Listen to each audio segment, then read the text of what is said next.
Hello students, आज हम लोग करने जा रहे हैं aids to health. Honestly speaking ये एक इम्पॉर्टेंट चैप्टर नहीं हुआ करता था लास्ट ईयर तक, लेकिन जैसी सिचुएशन बनी इस पैंडेमिक के कारण तो मैंने देखा कि कई सारे एग्जाम्स में रिपीटेडली इस पैंडेमिक सिचुएशन से रिलेटेड, उसके वैक्सीनेशन, इम्यूनिटी और कैसे जर्म स्प्रेड करते हैं इससे रिलेटेड क्वेश्चंस आने लगे। ये एक आसान चैप्टर है और हमें ट्राई करना है कि अगर इससे क्वेश्चंस आते हैं तो हम उसमें मार्क्स न मिस करें। तो चलिए शुरू करते हैं। सबसे पहले नीड टू कीप हेल्दी। आप जानते हैं कि हेल्थ के क्या कारण हो सकते हैं, मतलब हमें हेल्दी क्यों रहना चाहिए। एक हेल्दी बॉडी और एक हेल्दी सोसाइटी बेटर होती है हमेशा, और इस सिचुएशन जो अभी है उसने हमें खासकर समझा दिया है कि कैसे एक छोटी सी डिजीज किस तरह से हमारी पूरी इकोनॉमी, लाइफ, सोसाइटी सबको अफेक्ट कर सकती है। उसके बाद है सबसे पहला जो कॉन्सेप्ट है, इंपॉर्टेंट कॉन्सेप्ट है immunity. Immunity means bodies defence against disease. ये सबसे सिंपल डेफिनेशन है इम्यूनिटी का। ये हमारे बॉडी का डिफेंस है किसी भी डिजीज के खिलाफ, किसी भी बीमारी के खिलाफ।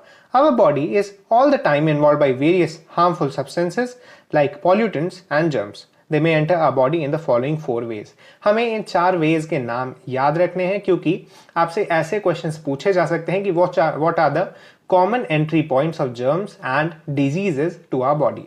तो आप याद रखें, it may enter directly through the skin, through the mucous membranes of eyes, nose, urinary or genital tracts, through food and water intake or through the air we breathe in. उसके बाद है our body system first tends to prevent their entry into the body. Secondly, if somehow they do enter, the body fights with them so that they cause no harm. The defense system in our body works at 2 levels. तो यहाँ पे आपको generally बताया गया है कि किस तरह से जर्म्स एंटर करते हैं हमारे बॉडी में और हमारी बॉडी क्या रिस्पॉन्स लेती है अगर किसी तरह से वो लोग एंटर कर जाते हैं बॉडी के अंदर। तो द लोकल डिफेंस सिस्टम, यहाँ पर protective mechanical barriers thrown out if entered by sneezing, germ killing secretions or germ fighting WBCs. Immune system, it deals with the germs after they have entered into the body tissues. तो body tissue में enter करने के पहले हमारा local defence system काम करता है, और अगर बॉडी में वो एंटर कर जाते हैं तो हमारे इम्यून सिस्टम्स काम में लग जाते हैं। तो यहाँ हम लोग बात करेंगे अगला लोकल डिफेंस सिस्टम के बारे में। सबसे पहले है प्रोटेक्टिव मैकेनिकल बैरियर्स जो हमारे बॉडी में है। सबसे पहला उनमें आता है स्किन। स्किन एक बेसिक बैरियर हम कह सकते हैं किसी भी एक्सटर्नल चीज को लेकर हमारे बॉडी के लिए है। इसके बारे में हम लोग पढ़ें तो skin has an outer tough layer made of a protein keratin and is almost impermeable to germs. हमारा स्किन जो है, आपने इसके बारे में पढ़ा है एपिथेलियल टिश्यूज वाले चैप्टर में कि किस तरह से स्किन बना होता है, और ये लगभग इम्पर्मिएबल होता है जर्म्स को लेकर, क्योंकि इसके जो सेल्स होते हैं इनके टिश्यूज में वो काफी क्लोजली पैक्ड होते हैं और कई सारे लेयर्स में पैक्ड होते हैं, तो जनरली जर्म्स स्किन को पार नहीं कर पाते हैं। At any given time, there are lots of germs settled on the outer surface of the skin, which have come through the air or through direct contact. Even a handshake or a kiss on the cheeks of a baby transfers germs from one individual to another. Washing with soap and water removes these germs. Any scratch or cut in the skin opens the way for germs to get in. Should there be any cut in the skin, the clotting of blood plugs the cut ends of blood vessels at the wound to prevent entry of germs. जैसा हम देखते हैं कि washing hands को बढ़ावा दिया गया है इस सिचुएशन में काफ़ी ज़्यादा, क्योंकि जो स्किन पर हमारे जर्म्स प्रेजेंट होते हैं वो खत्म हो जाते हैं जब भी हम सोप से या फिर हैंड वॉश से हाथ धोते हैं। लेकिन कभी मान लीजिए कि कट्स हो जाएं अगर हमारे स्किन के अंदर, तो उस सिचुएशन में जर्म्स को एंट्री का एक जरिया मिल जाता है हमारी बॉडी के अंदर, और इसीलिए ब्लड क्लॉट का फॉर्मेशन होता है ताकि उस एरिया को एक बेसिक ढंग से कवर किया जा सके। जैसा हम लोग जानते हैं कि कई बार क्या होता है कि बॉडी में कट्स आने के कारण टेटनस की सिचुएशन बन जाती है। ये टेटनस के जो जर्म्स होते हैं वो इसीलिए बॉडी में आसानी से एंटर कर पाते हैं, क्योंकि उस कट वाले रीजन में स्किन की एक प्रोटेक्टिव लेयर नहीं होती है। उसके बाद आता है hairs. Hairs intercept the germs journey inwards और up to the skin. Hairs inside the nostrils trap dust containing the germs. तो जनरली जो हेयर्स होते हैं वो जर्म्स की जो स्पीड हम कह सकते हैं हमारे अंदर जाने की, उसे धीमी कर देती हैं और हेयर्स में ट्रैप हो जाते हैं जर्म्स। इसके कारण कई बार जो डेंजरस जर्म्स हो सकते हैं वो हेयर्स में फंस जाते हैं, जिसके कारण वो हमारे बॉडी के अंदर नहीं जा पाते। अगला है mucus. Mucus is a slimy secretion for the epithelial lining of various organs. For example, the mucus secreted in the nasal passage and the windpipe traps many bacteria and prevents their entry into the body tissues. म्यूकस हमारे nasal tract में है, इसके बारे में आपने पढ़ा है रेस्पिरेटरी सिस्टम वाले चैप्टर में भी। और म्यूकस असल में हमारे कई सारे बॉडी पार्ट्स में होता है। ये जनरली लुब्रिकेट करने, प्रोटेक्ट करने और ऐसे ही जर्म्स को अगर कहीं पर ट्रैप करने की ज़रूरत होती है तो वहाँ पर प्रेजेंट होता है। हमारे डाइजेस्टिव सिस्टम में इसका रोल HCl से हमारे इनर टिश्यू के लाइनिंग को प्रोटेक्ट करना होता है। और म्यूकस के और भी कई सारे फंक्शंस होते हैं जिसके बारे में आप लोग आगे पढ़ेंगे। यहाँ पर हमें पढ़ना है कि कैसे म्यूकस, क्योंकि एक स्लाइमी लेयर होता है, इसीलिए जर्म्स इसमें फंस जाते हैं और हमारे नेसल ट्रैक्ट या फिर किसी भी दूसरे ऑर्गन तक नहीं पहुंच पाते। बाद में ये म्यूकस एलिमिनेट हो जाता है हमारी बॉडी से, जिसके बाद ये जर्म्स भी उसी लेयर में फंसे फंसे बाहर हो जाते हैं बॉडी से। Cilia of the wind pipe throws out bacteria trapped in the mucus. Cilia जो है हमारे विंड पाइप का, वो बाहर कर देता है म्यूकस में फंसे जर्म्स को। Thrown out if entered. Coughing, sneezing and vomiting are direct methods to throw out the germs और any foreign unwanted objects which get into the respiratory and digestive systems. Even diarrhea helps in throwing out the germs if the infection persists in the digestive tract. तो diarrhoea जब होता है तो उसके कारण भी काफ़ी सारे जर्म्स जो हमारे डाइजेस्टिव ट्रैक्ट में फंस जाते हैं उनको बाहर करने का एक मौका होता है। और हमने देखा होगा कि जब भी कभी धूल या फिर काफ़ी ज़्यादा मतलब पॉल्यूटेड रीजन्स होते हैं तो हमें कफिंग और स्नीजिंग शुरू हो जाती है। वो इसीलिए क्योंकि हमारा रेस्पिरेटरी ट्रैक्ट इरिटेट होना शुरू हो जाता है और इसीलिए हवा को बाहर करने की कोशिश की जाती है ताकि कोई भी अनवांटेड मटेरियल हमारे रेस्पिरेटरी ट्रैक्ट के अंदर जाकर हमारे लंग्स तक न पहुंच सके। अगला है germ killing secretions. Saliva, sweat, tears and nasal secretion contain germ killing substances. Hydrochloric acid secreted by the stomach kills germs that gain entry along the food। तो जैसा हमने डाइजेस्टिव सिस्टम वाले में पढ़ा था, HCl का काम न सिर्फ एसिडिक मीडियम प्रोवाइड करना होता है बल्कि फूड में जो कि जर्म्स होते हैं उन्हें भी खत्म करना होता है। ये HCl काफ़ी कोरोसिव होता है और जो लिविंग जर्म्स होते हैं वो इस HCl के मतलब प्रभाव को या फिर इफेक्ट को झेल नहीं पाते हैं। इसके साथ ही जो हमारा सलाइवा होता है उसमें भी काफ़ी सारे जर्म किलिंग एंजाइम्स होते हैं और कई बार नेजल सेक्रीशंस भी होते हैं, उनमें भी ऐसे जर्म किलिंग सेक्रीशंस एंजाइम्स या फिर केमिकल्स होते हैं।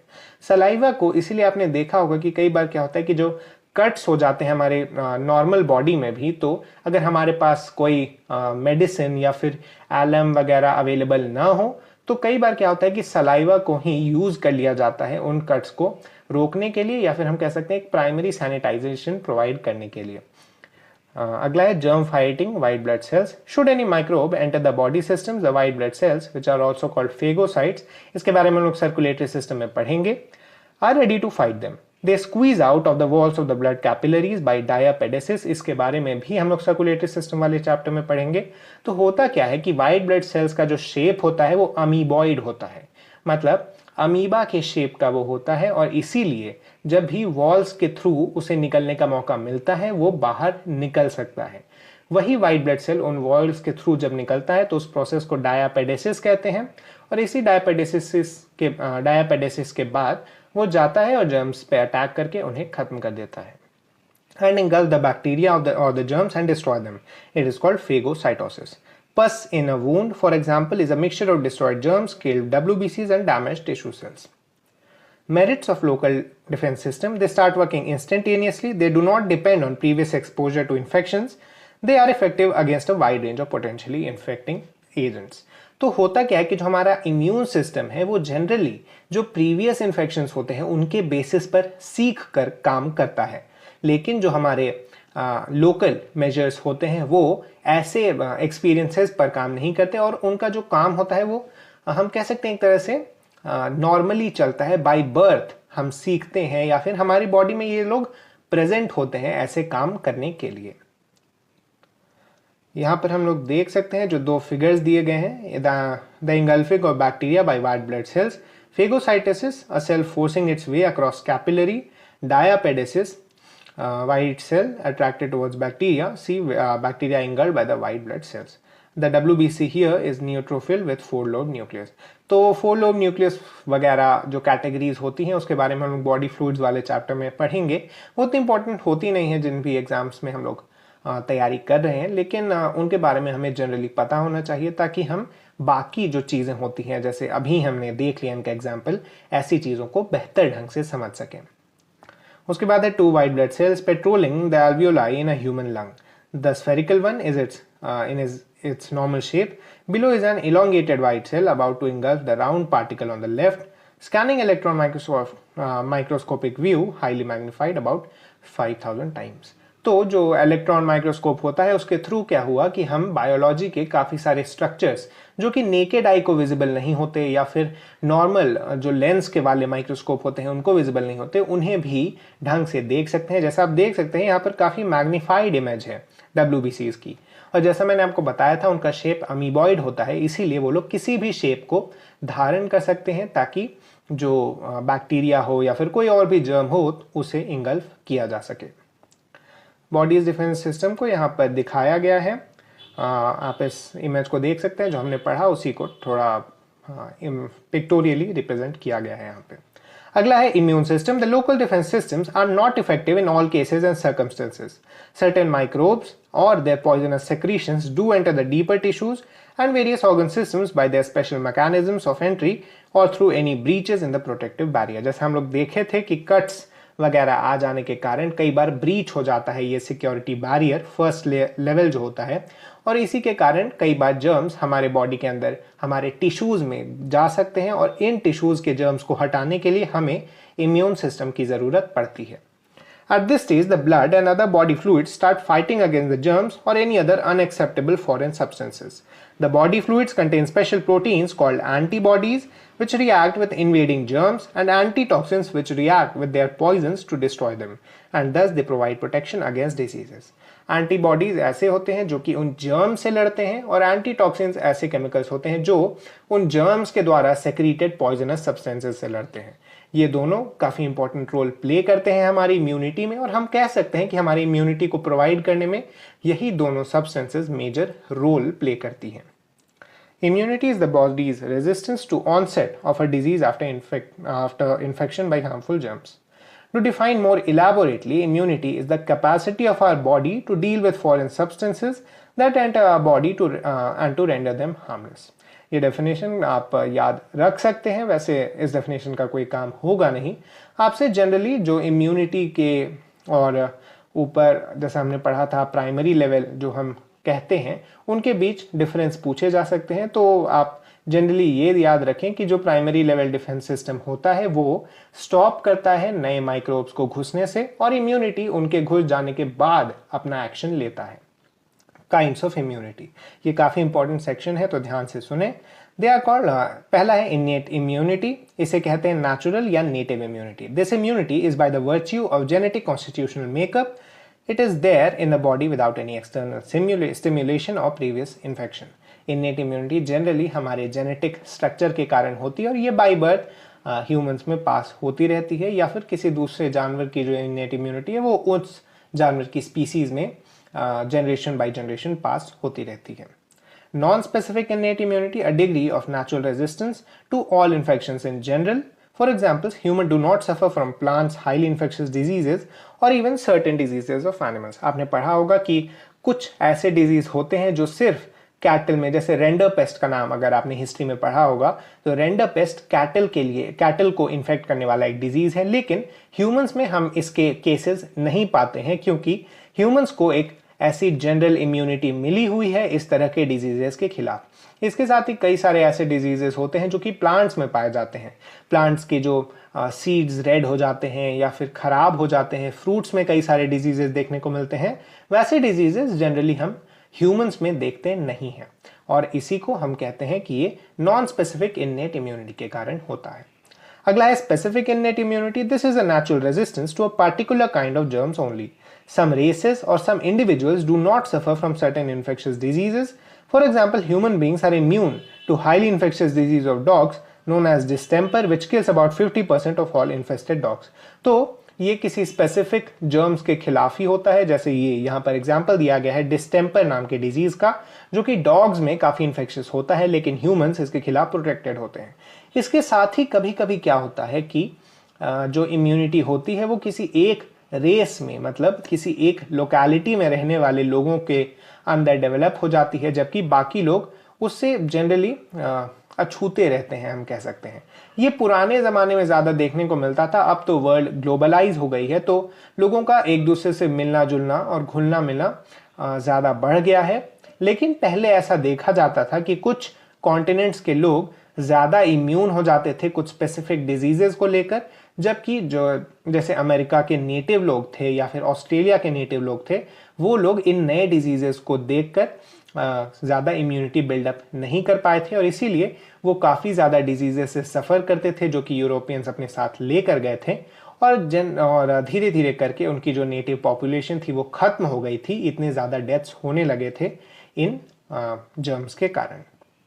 अगला है acquired immunity, resistance to a disease which an individual acquires during his lifetime. It may be the result of previous infection. A person having once suffered from measles will not normally suffer from it again, or ready-made antibodies supplied from outside, passively acquired immunity. Example, a person injected by a poisonous snake is given anti-venom injection which contains antibodies for the poison that were produced in the body of a horse. तो यहाँ पर हमें दो तरह की immunity के बारे में दिखाया गया है, दो तरह की एक्वायर्ड इम्यूनिटी के बारे में दिखाया गया है। एक होता है एक्टिव, जो कि हम खुद बनाते हैं जब हमें डिजीज होता है, और एक होता है पैसिव, जो कि दूसरे जानवरों के अंदर सेक्रीट करवाए जाते हैं ऐसे केमिकल्स, और फिर उसे हमारे अंदर ट्रांसफ़र कर दिया जाता है इंजेक्शन वगैरह के थ्रू। और ऐसे ही जैसा स्नेक बाइट में हम जानते हैं एंटी वेनिन इंजेक्शन दिया जाता है, और ये इंजेक्शन का जो केमिकल होता है वो जनरली हॉर्स के अंदर सेक्रीट कराया जाता है। उसके बाद है एक्टिवली एक्वायर्ड इम्यूनिटी पर थोड़ी और discussion. This is the resistance developed by an individual due to a previous infection or antigen found on the surface of a disease-causing germ cell, which enters his body naturally, leading to naturally acquired active immunity, or is introduced artificially as in vaccinations, leading to artificially acquired active immunity. In either case, the body lymphocytes react in two ways. They produce antibodies which freely circulate in the body and lymph, and which bind to the microorganisms to kill it. They produce killer cells carrying specific receptors for foreign antigens found on invading germs. The actively acquired immunity are usually long-lasting, carried out through memory lymphocytes. Active immunity के भी दो categories यहाँ दिए गए हैं, natural और artificial.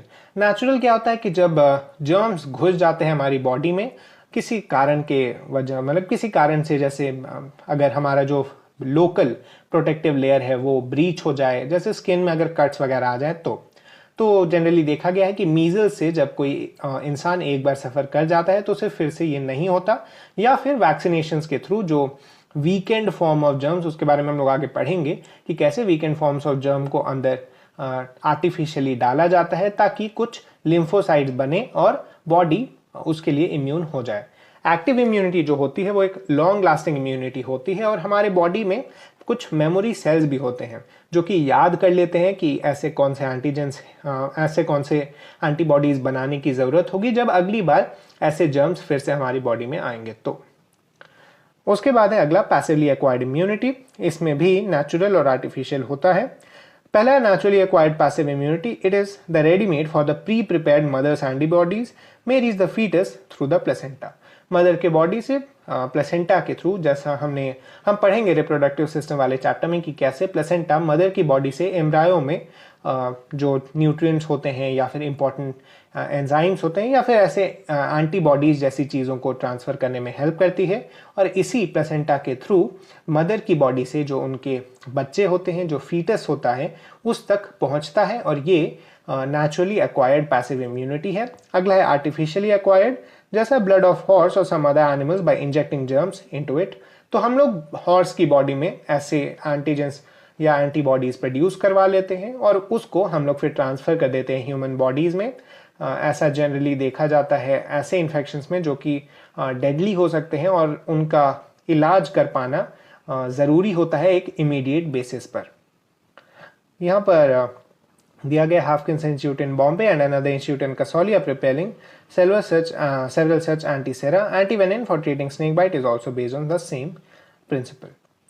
अगला है for the sake of simplicity let us just take the active and passive immunities and summarise the difference between these as given in table 13.1। ये जो डिफरेंस है आप इसे मैं कहूँगा कि आप याद ही कर लें, क्योंकि इस चैप्टर का सबसे इम्पॉर्टेंट पार्ट हो सकता है यही हो, क्योंकि इससे जो क्वेश्चंस आए हैं वो लॉजिक बेस्ड होते हैं और आपको मतलब पता होना चाहिए कि आखिर होता क्या है एक्टिव और पैसिव इम्यूनिटी, ताकि आप उन क्वेश्चंस को आसानी से आंसर कर सकें। तो चलिए देखते हैं। Produce in one's own body, received from outside, induced by infection, provided by readymade antibodies, provides effective and long-lasting protection. Protection is less effective and does not ensure against a subsequent infection. Immunity effective only after a certain time gap or immediately effective. जैसा मैंने आपको बताया था कि passive immunity तब दी जाती है लोगों को जब उनके ऊपर कोई डेडली डिजीज का प्रभाव पड़ सकता हो कुछ ही समय में, अगर उन्हें ऐसे एंटीबॉडीज तुरंत सप्लाई नहीं किए गए। मतलब हम बॉडी का इंतजार नहीं करते कि बॉडी नेचुरली उसके खिलाफ एंटीबॉडीज बनाएगी, हम ऐसे एंटीबॉडीज रेडीमेड फॉर्म में प्रोवाइड कर देते हैं लोगों को। अगला antibodies, these are special chemicals formed in the blood which act against the germs और their secretions. Some of the characteristics of antibodies are as follows. The antibodies are proteins. They belong to the class of immunoglobulins. आप पढ़ेंगे proteins के अलग अलग classes क्या होते हैं, किस तरह के प्रोटीन्स हमारे बॉडी में पाए जाते हैं, वो सब बायोकेमिस्ट्री के टॉपिक्स हैं जो कि आप हायर क्लासेस में पढ़ेंगे। Antibodies are produced by a type of specialized lymphocyte on exposure to antigens. These special lymphocytes particularly concentrate in the lymph nodes and spleen and also in the circulating blood and lymph. हम लोग जो ये parts हैं lymphatic system के, इनके बारे में circulatory system वाले चैप्टर में थोड़ा डिटेल में पढ़ेंगे। तब तक के लिए आप याद रख सकते हैं कि जनरली ऐसे एंटीबॉडीज कहाँ कहाँ पाए जाते हैं और ऐसे लिम्फोसाइट्स कहाँ कहाँ पाए जाते हैं, और इन्हीं लिम्फोसाइट्स से जब ये लिम्फोसाइट्स एंटीजन के प्रेजेंस में आते हैं या फिर एंटीजन के कांटेक्ट में आते हैं तो ये एंटीबॉडीज प्रोड्यूस करते हैं। अगला, our body can make an unlimited variety of different antibodies. Antibodies are specific, which means that one kind of antibody acts against only one particular kind of antigen. तो इसीलिए यहाँ मेमोरी सेल्स काम में आते हैं और वो लोग याद रखते हैं कि कौन से जर्म के खिलाफ कौन सी एंटीबॉडी प्रोड्यूस करनी होगी, और यही एंटीबॉडीज वो लोग प्रोड्यूस कर देते हैं जब भी ज़रूरत पड़ती है बॉडी को। अगला है, an antibody recognises its particular antigen and binds to it rendering it harmless, which is subsequently destroyed and eliminated by the body. Some antibodies are present in the blood of some people from the very birth. Such people having particular antibodies in their blood do not suffer from those particular diseases even if the germs for them have crossed the barriers and escaped the phagocytes. तो जैसा ऐसे कुछ लोगों को identify किया गया है हमारी दुनिया में जो लोग बचपन से ही मतलब बर्थ से ही कुछ स्पेसिफिक बीमारियों के खिलाफ प्रोटेक्टेड होते हैं, इम्यूनाइज्ड होते हैं। उनमें ऐसे एंटीबॉडीज और मेमोरी सेल्स पहले से प्रेजेंट होती हैं जो कि इन जर्म से लड़ सकें, मतलब बर्थ के बाद ही। Immunity produced by the antibodies on exposure to antigens may be either for a short period as in common cold, cholera, or for a longer period as in smallpox, measles, etc. यहाँ पर एक summary दी गई है, अभी तक हमने जितना भी पढ़ा है आप इसे देख सकते हैं, ये काफ़ी अच्छी ढंग से दिया गया, आप इसका स्क्रीनशॉट एक बार ले सकते हैं। अगला है, condition in which the immune system fails, AIDS. AIDS एक बहुत ही मेजर बीमारी है हमारी दुनिया की और ये एक मेजर कॉज है हमारे जो दुनिया में डेथ्स का बीमारियों के कारण। एड्स में क्या होता है कि हमारी जो इम्यूनिटी सिस्टम है, इम्यून सिस्टम है, वही कमज़ोर हो जाती है, जिसके कारण तो मतलब एड्स डायरेक्टली एक किलर डिजीज नहीं है। एड्स के कारण हमारी इम्यून सिस्टम इतनी कमज़ोर हो जाती है कि कोई भी छोटी मोटी डिजीज हमारे डेथ का कारण बन सकती है। जैसे हम लोग देखें, एड्स का नाम ही होता है acquired immuno deficiency syndrome. This fear disease with no cure as yet is caused by the HIV, human immuno deficiency virus. तो अभी तक जैसा मैंने आपको बताया, एड्स का कोई भी क्योर नहीं है। एड्स को स्लो डाउन करने के लिए कुछ मेडिसिन होती हैं, कुछ दवाइयाँ होती हैं, कुछ ट्रीटमेंट्स होते हैं, लेकिन एड्स को पूरी तरह से खत्म नहीं किया जा सका है अभी तक ह्यूमंस में। It is transmitted through sexual contact, contaminated syringe needles and through blood transfusion. The virus attacks the cell of immune system and causes a marked reduction in the T cells of the thymus. ये हम लोग पढ़ेंगे circulatory system में कि कौन कौन से अलग अलग टाइप्स ऑफ लिम्फोसाइट्स होते हैं। These are the cells which activate lymphocytes that produce immunity. With the collapse of immunity in full-blown AIDS cases, other several infections developed unchecked to ultimately cause death. तो ads में एक और चीज़ क्या होती है कि पेशेंट्स को पता नहीं चलता है कि उन्हें एड्स है जब तक उन्हें कोई दूसरी मेजर डिजीज नहीं हो जाती। इसीलिए क्या होता है कि एड्स काफ़ी सालों तक अनडिटेक्टेड रहता है और 5, 10, 20 साल बीत जाने के बाद ही लोगों को पता चलता है कि उन्हें एड्स था और तब तक काफ़ी ज़्यादा कमज़ोर हो चुका होता है उनका इम्यून सिस्टम और उनकी डेथ अल्टीमेटली हो ही जाती है इस बीमारी के कारण। अगला है वैक्सीनेशन एंड इम्यूनाइजेशन, ये भी एक इंपॉर्टेंट पार्ट है। Vaccination is the practice of artificially introducing the preparation of weakened germs or the germ substances into the body or developing resistance to particular disease। हमने पढ़ा ऊपर कैसे वैक्सीन के through एक आर्टिफिशियल एक्टिव इम्यूनिटी बनाई जाती है हमारी बॉडी के अंदर। Scientifically this practice is called prophylaxis and the material introduced into the body is called vaccine. ये जो टेक्निकल टर्म है, जो साइंटिफिक टर्म है, आप इसे याद कर लें, इसे प्रोफिलैक्सिस कहते हैं। द वैक्सीन और germ substance is introduced into the body usually by injection and sometimes orally, example polio drops. Inside the body, the vaccine stimulates the WBCs to produce antibodies against germs for that particular disease.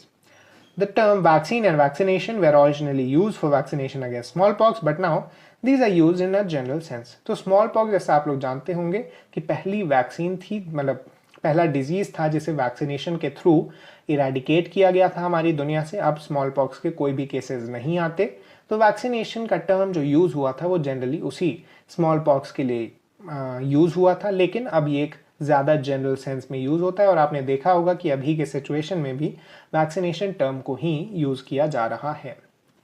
4 categories of vaccines killed germs as TAB vaccines for typhoid, सार्स vaccine for poliomyelitis and vaccine for rabies or dog bites. तो किस बीमारी के लिए कौन सा vaccine use किया जाता है, आपको ये नाम भी याद होने चाहिए। टाइफॉइड के लिए टैब वैक्सीन, पोलियोमाइलिटिस के लिए, मतलब जो नॉर्मल पोलियो डिसीज़ होता है, उसके लिए सॉक्स वैक्सीन। इसे डॉक्टर सॉक ने डेवलप किया था, उन्हीं के नाम पर ये वैक्सीन का नाम है। और रेबीज़ के लिए जो वैक्सीन होता है उसमें भी किल्ड जर्म्स होते हैं। Living weakened germs as in the vaccine for measles, the freeze-dried BCG vaccine for tuberculosis, full form for BCG is Bacillus of Calmette and Guerin, after the names of 2 French workers who developed this strain for vaccination. तो tuberculosis के लिए BCG vaccine use होता है, आपको ये भी याद होना चाहिए। Living fully poisonous germs as for smallpox, in this vaccination a person is inoculated with cowpox virus, which is very similar to smallpox. Cowpox virus causes only a single pustule to develop rather than multiple pustules of smallpox all over the body.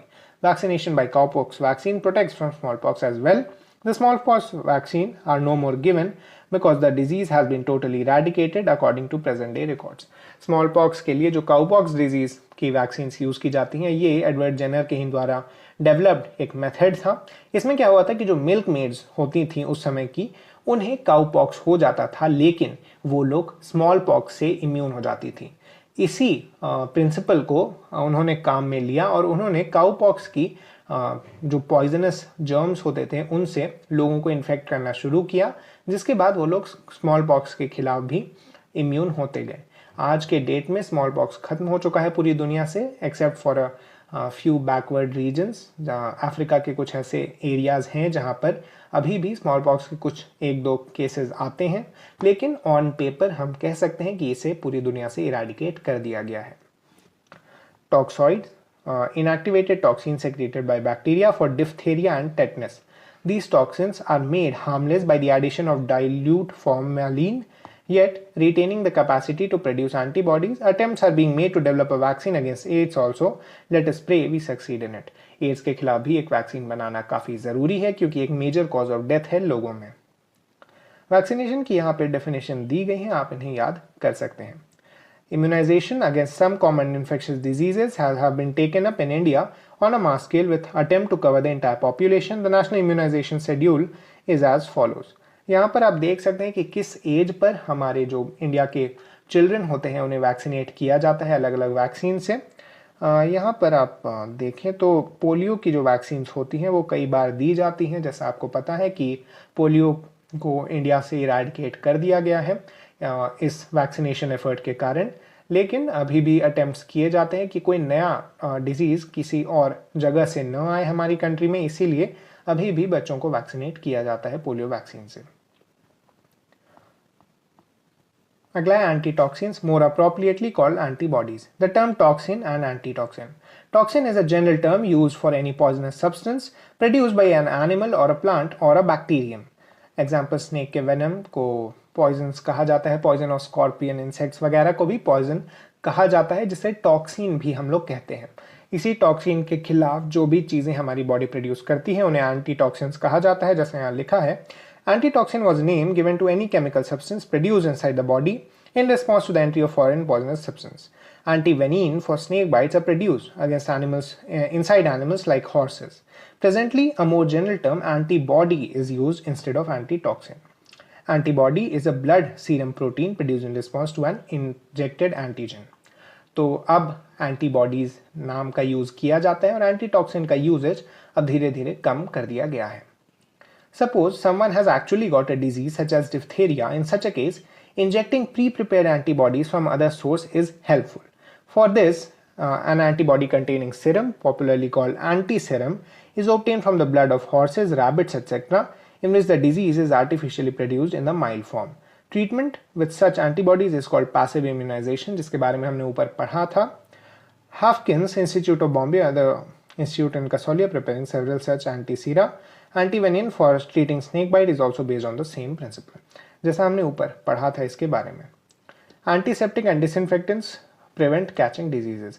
Antiseptics और disinfectants जो काफ़ी useful रहे हैं हमारे अभी corona वाले situation में भी, इनके बारे में आप लोग पढ़ सकते हैं, लेकिन ये काफ़ी इंपॉर्टेंट बात नहीं है।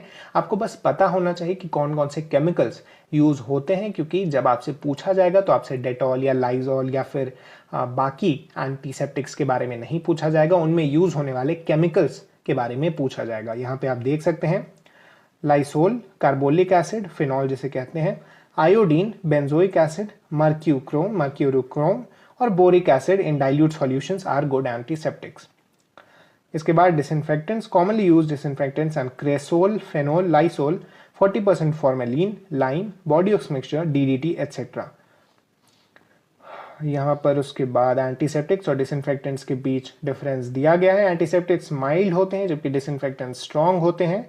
एंटीसेप्टिक से स्किन और बॉडी पर कोई हार्म नहीं होता और ये बॉडी पर लगाए जा सकते हैं, जबकि डिसइंफेक्टेंट स्किन और बॉडी को हार्म कर सकते हैं और इन्हें स्पॉट्स मतलब जनरली जो ज़मीन होता है या फिर जो वॉल्स होते हैं वहाँ पर छिड़का जाता है या फिर लगाया जाता है। इसके बाद the term antibiotics, the first antibiotic penicillin was discovered in 1929 but it's use for treating any human disease was tried in 1940s. The term antibiotics for such category of drugs was coined much later by Salman Waxman in 1942. किसने इस term को दिया था ये याद करने की जरूरत नहीं है, बस आप याद रखिए कि जो पहला एंटीबायोटिक था वो था penicillin. Sources of antibiotics, the mold which produced penicillin in the findings of Fleming was found to be Penicillium notatum. मतलब ये एक फंगस था, माउल्ड जिसे कह सकते हैं हम लोग, उसने इस पेनिसिलियम को प्रोड्यूस किया था। This mold is somewhat similar to one that often grows on oranges, lemon and other citrus fruits. The commercial production of penicillin has been largely done for a related species, P. Chrysogenum, but it is also being produced synthetically. Streptomycin is one of the widely used antibiotics. It is obtained from a bacterium, Streptomyces. A large number of antibiotics are now made synthetically rather than from culturing microorganisms. मतलब अब fungus और bacteria को use नहीं किया जाता है ऐसे anti biotics बनाने के लिए, उसके बदले हम लोग सिंथेटिकली ही उन केमिकल्स को डायरेक्टली लैब में सिंथेसाइज करके बना लेते हैं। Uses of antibiotics, fight infections, food preservatives, treating animal feed और कंट्रोलिंग प्लांट पैथोजेंस के लिए यूज किया जाता है। लेकिन अब क्या हो रहा है कि इनके ओवर यूज के कारण कई सारे एंटीबायोटिक्स अब यूजलेस होते जा रहे हैं इन डिजीजेस के खिलाफ। जैसे पेनिसिलिन का यूज़ अब काफ़ी ज़्यादा नहीं हो पाता क्योंकि कई सारे जो स्पीसीज़ हैं बैक्टीरिया के या फंजाई के, वो लोग अब रेजिस्टेंट हो गए हैं इस पेनिसिलियम के। Sulphamide group of medicine, sulphonamide group of medicine, ये एंशिएंट टाइम से न्यू मेडिसिन के क्योर ढूंढने के लिए लोग प्रयास कर रहे हैं। उसी में एक सल्फोनामाइड ग्रुप ऑफ मेडिसिन भी डेवलप किए गए थे। ये काफ़ी इंपॉर्टेंट पार्ट नहीं है इस चैप्टर का। आप बस पढ़ सकते हैं कि इसमें कौन कौन से मेडिसिन आते हैं, क्योंकि सल्फोनामाइड का असल में यूज़ बंद हो गया है और एंटीबायोटिक्स और एलिमेंट्स के लिए वो कभी कभी काम आते हैं। फर्स्ट एड के बारे में आपको जानने की ज़रूरत नहीं है। ये कुछ लाइफ सेविंग मेजर्स होते हैं जो कि आप प्रोवाइड कर सकते हैं ऐसे लोगों को जिन्हें इनकी ज़रूरत होती है। एक मेजर फर्स्ट एड को लेकर कंसेप्शन ये था कि स्नेक के जो बाइट्स होते हैं उसे खुद सक करके निकालना चाहिए, लेकिन ये डेंजरस हो सकता है उस सक करने वाले इंसान के लिए भी। इसीलिए स्नेक बाइट के लिए क्या करना चाहिए कि जहाँ पर बिटन एरिया है उसके कुछ ऊपर जाकर एक टाइट कपड़ा बांध देना चाहिए और उसे खुद से सक करने की कोशिश नहीं करनी चाहिए। उसके लिए एक प्रोफेशनल को बुलाना चाहिए जो कि अपने इंस्ट्रूमेंट्स के थ्रू ये काम कर सके। हेलो स्टूडेंट्स, आज हम लोग करने जा रहे हैं सेल, उसका स्ट्रक्चर और डिवीजन।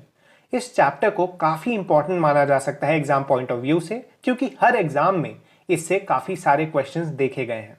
ये चैप्टर फंडामेंटल भी है क्योंकि आपको इसी के बेसिस पर आगे आप जो भी बायोलॉजी पढ़ेंगे उसको पढ़ने में हेल्प मिलेगी। और अगर आपका ये चैप्टर वीक रह जाता है तो आपको बाकी के चैप्टर्स को समझने में थोड़ी दिक्कत होती है। इसीलिए आज हम लोग इस चैप्टर को थोड़ा डेप्थ में कवर करेंगे और जिन जगहों से क्वेश्चंस आने की चांसेस ज़्यादा हैं उन चीज़ों को ज़्यादा फोकस में रखते हुए आज ये चैप्टर हम लोग कंप्लीट करेंगे। तो चलिए शुरू करते हैं। सबसे पहले सेल के जो पार्ट्स हैं, सबसे पहला सेल मेम्ब्रेन। सेल मेम्ब्रेन एक लिविंग मेम्ब्रेन होता है। इसको हम लोग कॉन्ट्रास्ट करते रहेंगे बीच बीच में सेल वॉल से। तो हम लोग पहले देख सकते हैं ये आउटर मोस्ट होता है एनिमल सेल्स में। प्लांट सेल्स में ये सेल वॉल के नेक्स्ट होता है। जैसा हम लोग जानते हैं प्लांट सेल्स में जो आउटर मोस्ट कवरिंग होती है वो सेल वॉल होता है। ये वेरी थिन, फ्लेक्सिबल और लिविंग होता है। जैसा मैंने आपको बताया ये थिन और फ्लेक्सिबल भी होता है। पोसेसेस फाइन पोर्स, इसमें फाइन पोर्स होते हैं चीज़ों के एंट्री और एग्जिट के लिए, और ये सेमी परमिएबल होता है। इसमें सिर्फ वही चीज़ें बाहर या अंदर हो सकती हैं जिनकी सेल को ज़रूरत है, या फिर जिस चीज़ को सेल को एक्सक्रीट करना है वो चीज़ें इससे बाहर निकल सकती हैं। बाकी चीज़ों को ये कवरिंग की तरह प्रोटेक्ट करके अंदर रखता है सेल के। और मेड अप ऑफ लिपोप्रोटीन्स, ये सेल मेम्ब्रेन लिपिड्स, फैट्स और प्रोटीन से मिलकर बनता है। आपको ये याद रखना बहुत ज़रूरी है कि कौन सा ऑर्गेनेल किस चीज़ से बना है। जैसे हम लोग आगे भी पढ़ेंगे कि जो सेल वॉल होता है वो सेल्यूलोज से मिलकर बनता है, और भी बाकी चीज़ों के बारे में हम लोग थोड़ा डिटेल में डिस्कस करेंगे। तो इसके चीफ फंक्शंस क्या होते हैं? Separate the contents of cell from its surrounding, एक आउटर कवरिंग के फॉर्म में। Regulates the entry of certain solutes and ions, जैसा हम लोग जानते हैं ये एक सेमी परमिएबल मेम्ब्रेन होता है, तो ये रेगुलेट करता है चीज़ों की एंट्री और एग्जिट को। Maintains the shape of cell, animal cells में इसका एक फंक्शन ये भी होता है कि ये सेल का जो शेप होता है उसे मेंटेन करके रखता है। अगला हम लोग देखें सेल वॉल। सेल वॉल जैसा हम लोग जानते हैं एनिमल सेल्स में प्रेजेंट नहीं रहता, ये प्लांट सेल्स में मेजरली पाया जाता है। ये एक नॉन लिविंग, यहाँ पे हम लोग कॉन्ट्रास्ट करते हैं इसको सेल मेम्ब्रेन के साथ। सेल मेम्ब्रेन एक लिविंग मेम्ब्रेन था, जबकि सेल वॉल नॉन लिविंग होता है। ये रिजिड होता है और प्लाज्मा मेम्ब्रेन को सराउंड करके रखता है। जैसा हमने देखा था कि ऊपर प्लाज्मा मेम्ब्रेन एक फ्लेक्सिबल मेम्ब्रेन थी, जबकि सेल वॉल एक रिजिड कवरिंग होता है।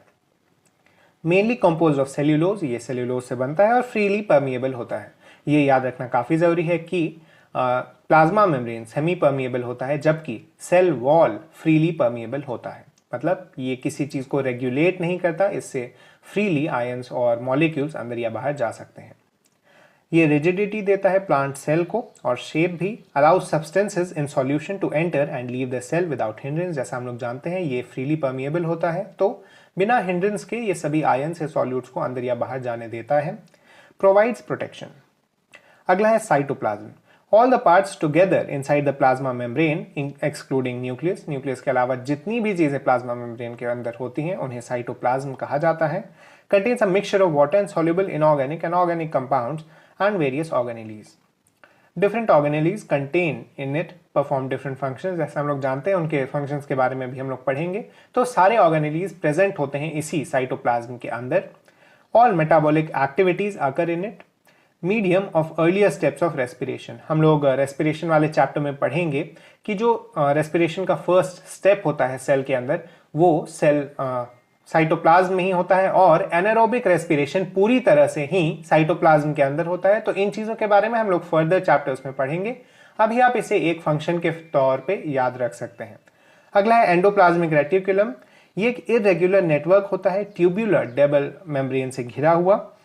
It is continuous with the plasma membrane on the outside and the nuclear membrane on the inside. तो ये अंदर की तरफ न्यूक्लियर मेम्ब्रेन से कनेक्टेड होता है और बाहर की तरफ प्लाज्मा मेम्ब्रेन से जुड़ा हुआ रहता है। मे बी स्मूथ और rough.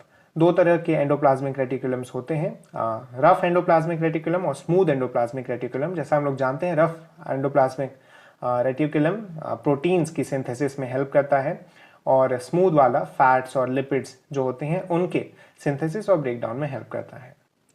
supports the framework of supportive framework of the cell synthesis and transport of proteins and fats। जैसा हमने पढ़ा कि रफ वाला प्रोटीन्स के लिए और स्मूथ वाला फैट्स के लिए सिंथेसिस का काम करता है। अगला है माइटोकॉन्ड्रिया। ये सॉसेज लाइक शेप इसका जनरली देखा जाता है, बाकी शेप्स भी होते हैं, मेनली इसका जो शेप होता है वो सॉसेज लाइक होता है। Double walled, inner wall thrown in folds, cristae के फॉर्म में मुड़ा रहता है इसका जो इनर वॉल होता है, मतलब इसका इनर वॉल बाहरी वॉल से लंबा होता है जिसके कारण कई सारे फोल्डिंग्स बन जाते हैं इसके इनर वॉल के अंदर। Have their own DNA containing several genes, also contain their own ribosomes. इसीलिए इन्हें सेमी इंडिपेंडेंट ऑर्गेनेल्स कहा जाता है क्योंकि माइटोकॉन्ड्रिया में राइबोसोम और अपना अलग डीएनए पाया जाता है। Release of energy from pyruvic acid produced in cytoplasm in the form of ATP. जो प्रोसेस होता है रेस्पिरेशन का, उसमें एटीपी रिलीज करने का काम इसी माइटोकॉन्ड्रिया में होता है, इसीलिए इसे power house of the cell भी कहा जाता है। और सिंथेसिस ऑफ रेस्पिरेटरी एंजाइम्स भी इसी माइटोकॉन्ड्रिया में होता है। अगला है गोल्गी अपैरेटस। ये एनिमल सेल्स में पाया जाता है। प्लांट सेल्स में इन्हें डिक्टियोजोम्स कहा जाता है। प्लांट सेल्स में भी यही गोल्गी अपैरेटस जैसा ही फंक्शन देखा जाता है, लेकिन उसमें कुछ डिफरेंसेस होती हैं इस एनिमल सेल वाले गोल्गी अपैरेटस से, तो उसे अलग नाम दिया जाता है डिक्टियोजोम्स का। ये स्टैक्स ऑफ फ्लैटेंड मेम्ब्रेन होते हैं। इनमें ट्यूब्यूल्स, वेसिकल्स और वैक्यूल्स पाए जाते हैं। इनका जो मेजर फंक्शन होता है वो है synthesis and secretion of enzymes, hormones etcetera और formation of acrosome of the sperm. Acrosome एक हम कह सकते हैं एंजाइम होता है स्पर्म में जो पाया जाता है, वो ब्रेक डाउन करने में हेल्प करता है फीमेल जो ओवरी होती है उसके वॉल को।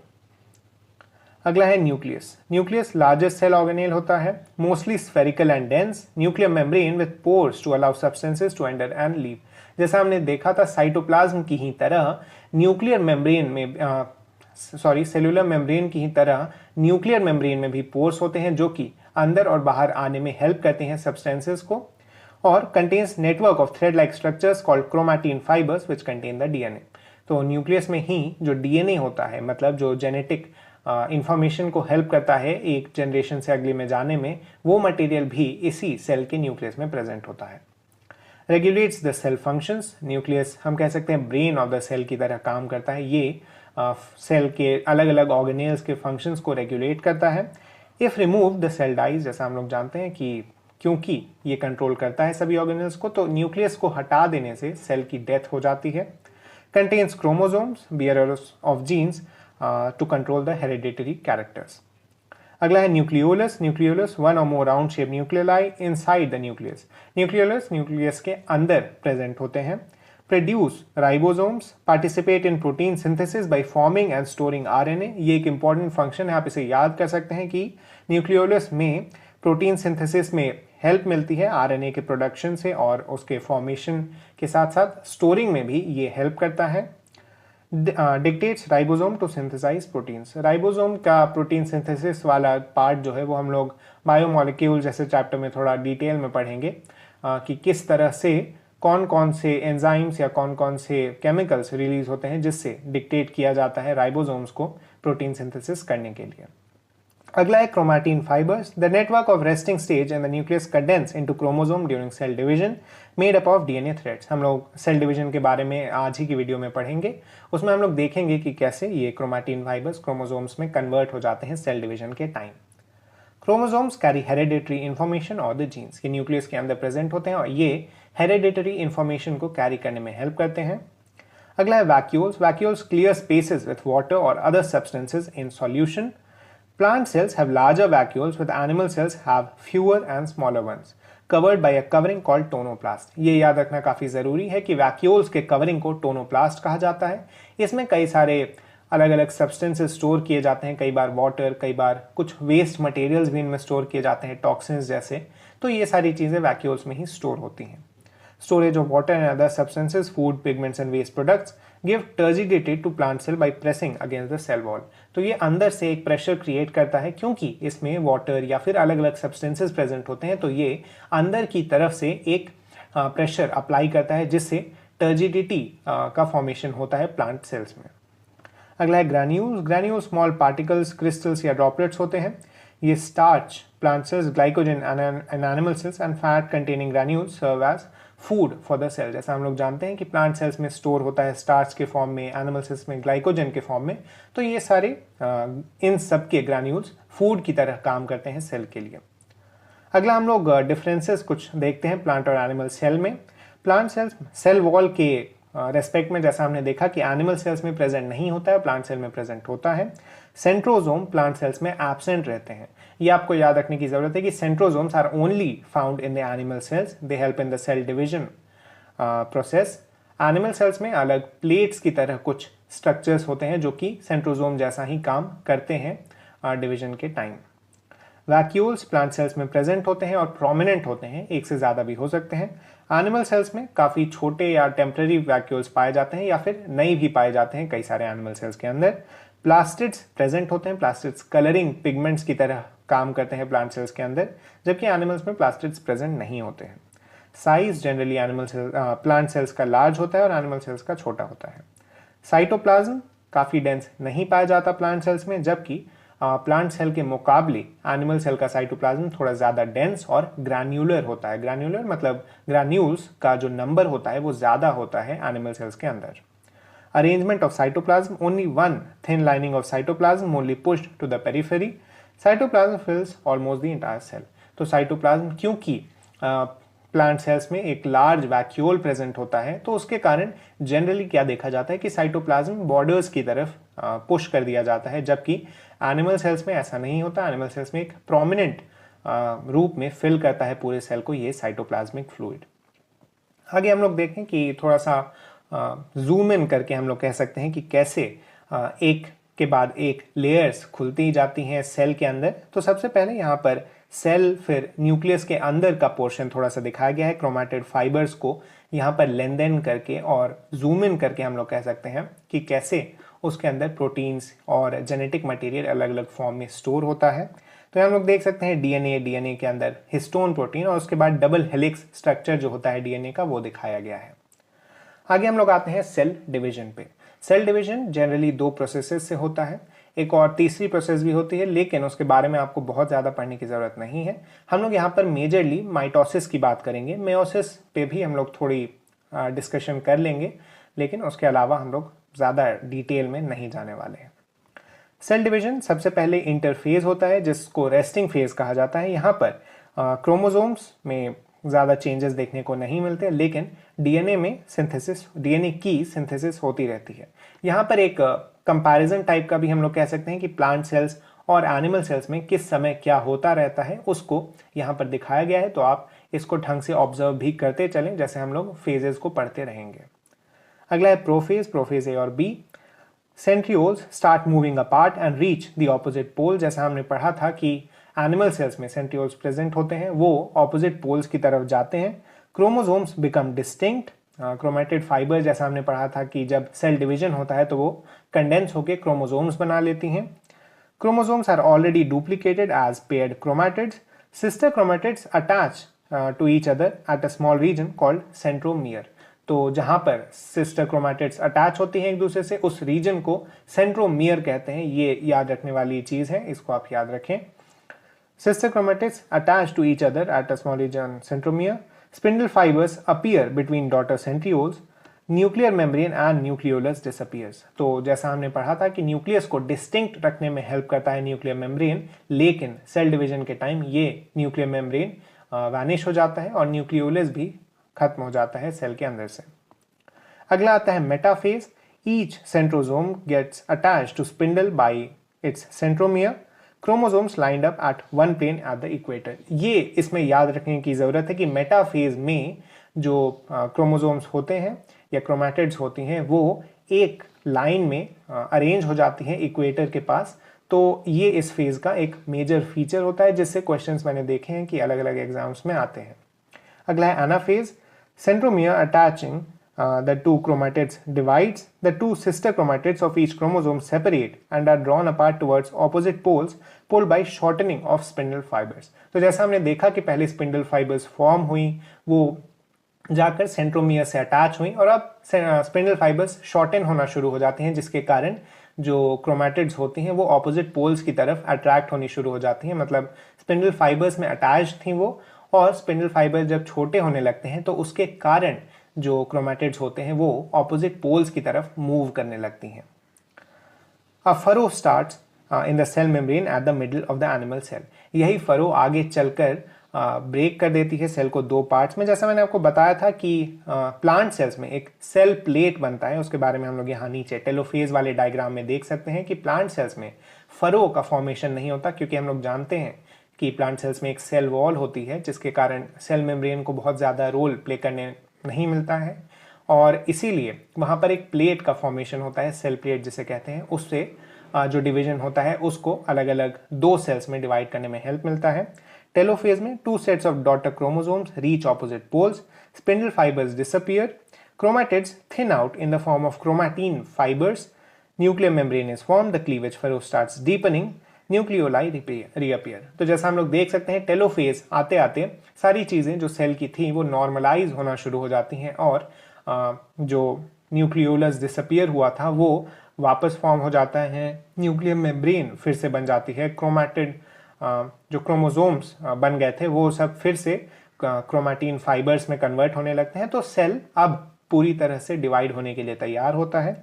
उसके बाद साइटोकाइनेसिस मतलब साइटोप्लाज्म डिवाइड कर जाता है। एनिमल सेल्स में जैसा हमने देखा था कि फरो बन गया था, उस फरो को डीपन करते जाते हैं सेल के अंदर, और वो फरो लास्टली डिवाइड कर देता है दो पार्ट्स में। और प्लांट सेल्स में जो सेल प्लेट बनी थी उसके कारण सेल दो पार्ट में डिवाइड हो जाता है। अगला हम लोग आते हैं मेयोसिस पे। मेयोसिस काफ़ी इंपॉर्टेंट है नेचर के लिए, क्योंकि जो वेरिएशंस आते हैं जीन्स में उनका एक मेजर कॉज होता है मेयोसिस ही। मेयोसिस में दो डिविजन्स होते हैं और जो एंड प्रोडक्ट बनता है उसमें नंबर ऑफ क्रोमोसोम्स हाफ हो जाते हैं। ये जनरली जो सेक्स सेल्स या फिर हैप्लॉइड सेल्स जिन्हें हम कहते हैं वो फॉर्म करने में हेल्प करती है। ये जनरली रिप्रोडक्शन के टाइम फॉर्म होती है, और माइटोसिस में जैसा हमने देखा कि उसमें नंबर ऑफ क्रोमोसोम्स कंजर्व रहते हैं। मतलब अगर पेरेंट सेल में 2n सेल्स हैं तो जो डॉटर सेल्स बनती हैं उनमें भी 2n क्रोमोसोम्स ही होते हैं, लेकिन मेयोसिस में वो नंबर हाफ होकर n हो जाता है। तो यहाँ हम लोग देख सकते हैं कि सबसे पहले क्रोमोसोम्स कंडेंस होते हैं। पहला स्टेप ही ऐसा स्टेप होता है जिसमें हाफ हो जाता है नंबर, और उसके बाद एक माइटोटिक डिवीजन होकर उसी n को 4 सेल्स में डिवाइड कर दिया जाता है। इससे जो एंड प्रोडक्ट बनता है उसमें 4 हैप्लॉइड सेल्स बनते हैं, जबकि जैसा हमने देखा था माइटोसिस के एंड प्रोडक्ट में 2 डिप्लॉइड सेल्स बने थे। तो यहाँ पर जो डिफरेंसेस है माइटोसिस और मेयोसिस के वो हमें इंपॉर्टेंट है, क्योंकि जनरली क्या देखा जाता है कि जो कॉन्ट्रास्टिंग बिहेवियर्स देखे जाते हैं मेयोसिस और माइटोसिस में उनके बेसिस पर क्वेश्चंस आते हैं। सबसे पहले where it occurs, mitosis somatic cells में पाया जाता है जबकि मेयोसिस रिप्रोडक्टिव सेल्स में पाया जाता है। व्हाट फॉर, माइटोसिस ग्रोथ और रिप्लेसमेंट के लिए, जबकि मेयोसिस गैमीट फॉर्मेशन के लिए। जैसा मैंने आपको बताया कि जब भी रिप्रोडक्शन का प्रोसेस होता है तो जो गैमीट्स का फॉर्मेशन होता है उसके लिए मेयोसिस को यूज किया जाता है ऐसे हैप्लॉइड सेल्स बनाने के लिए।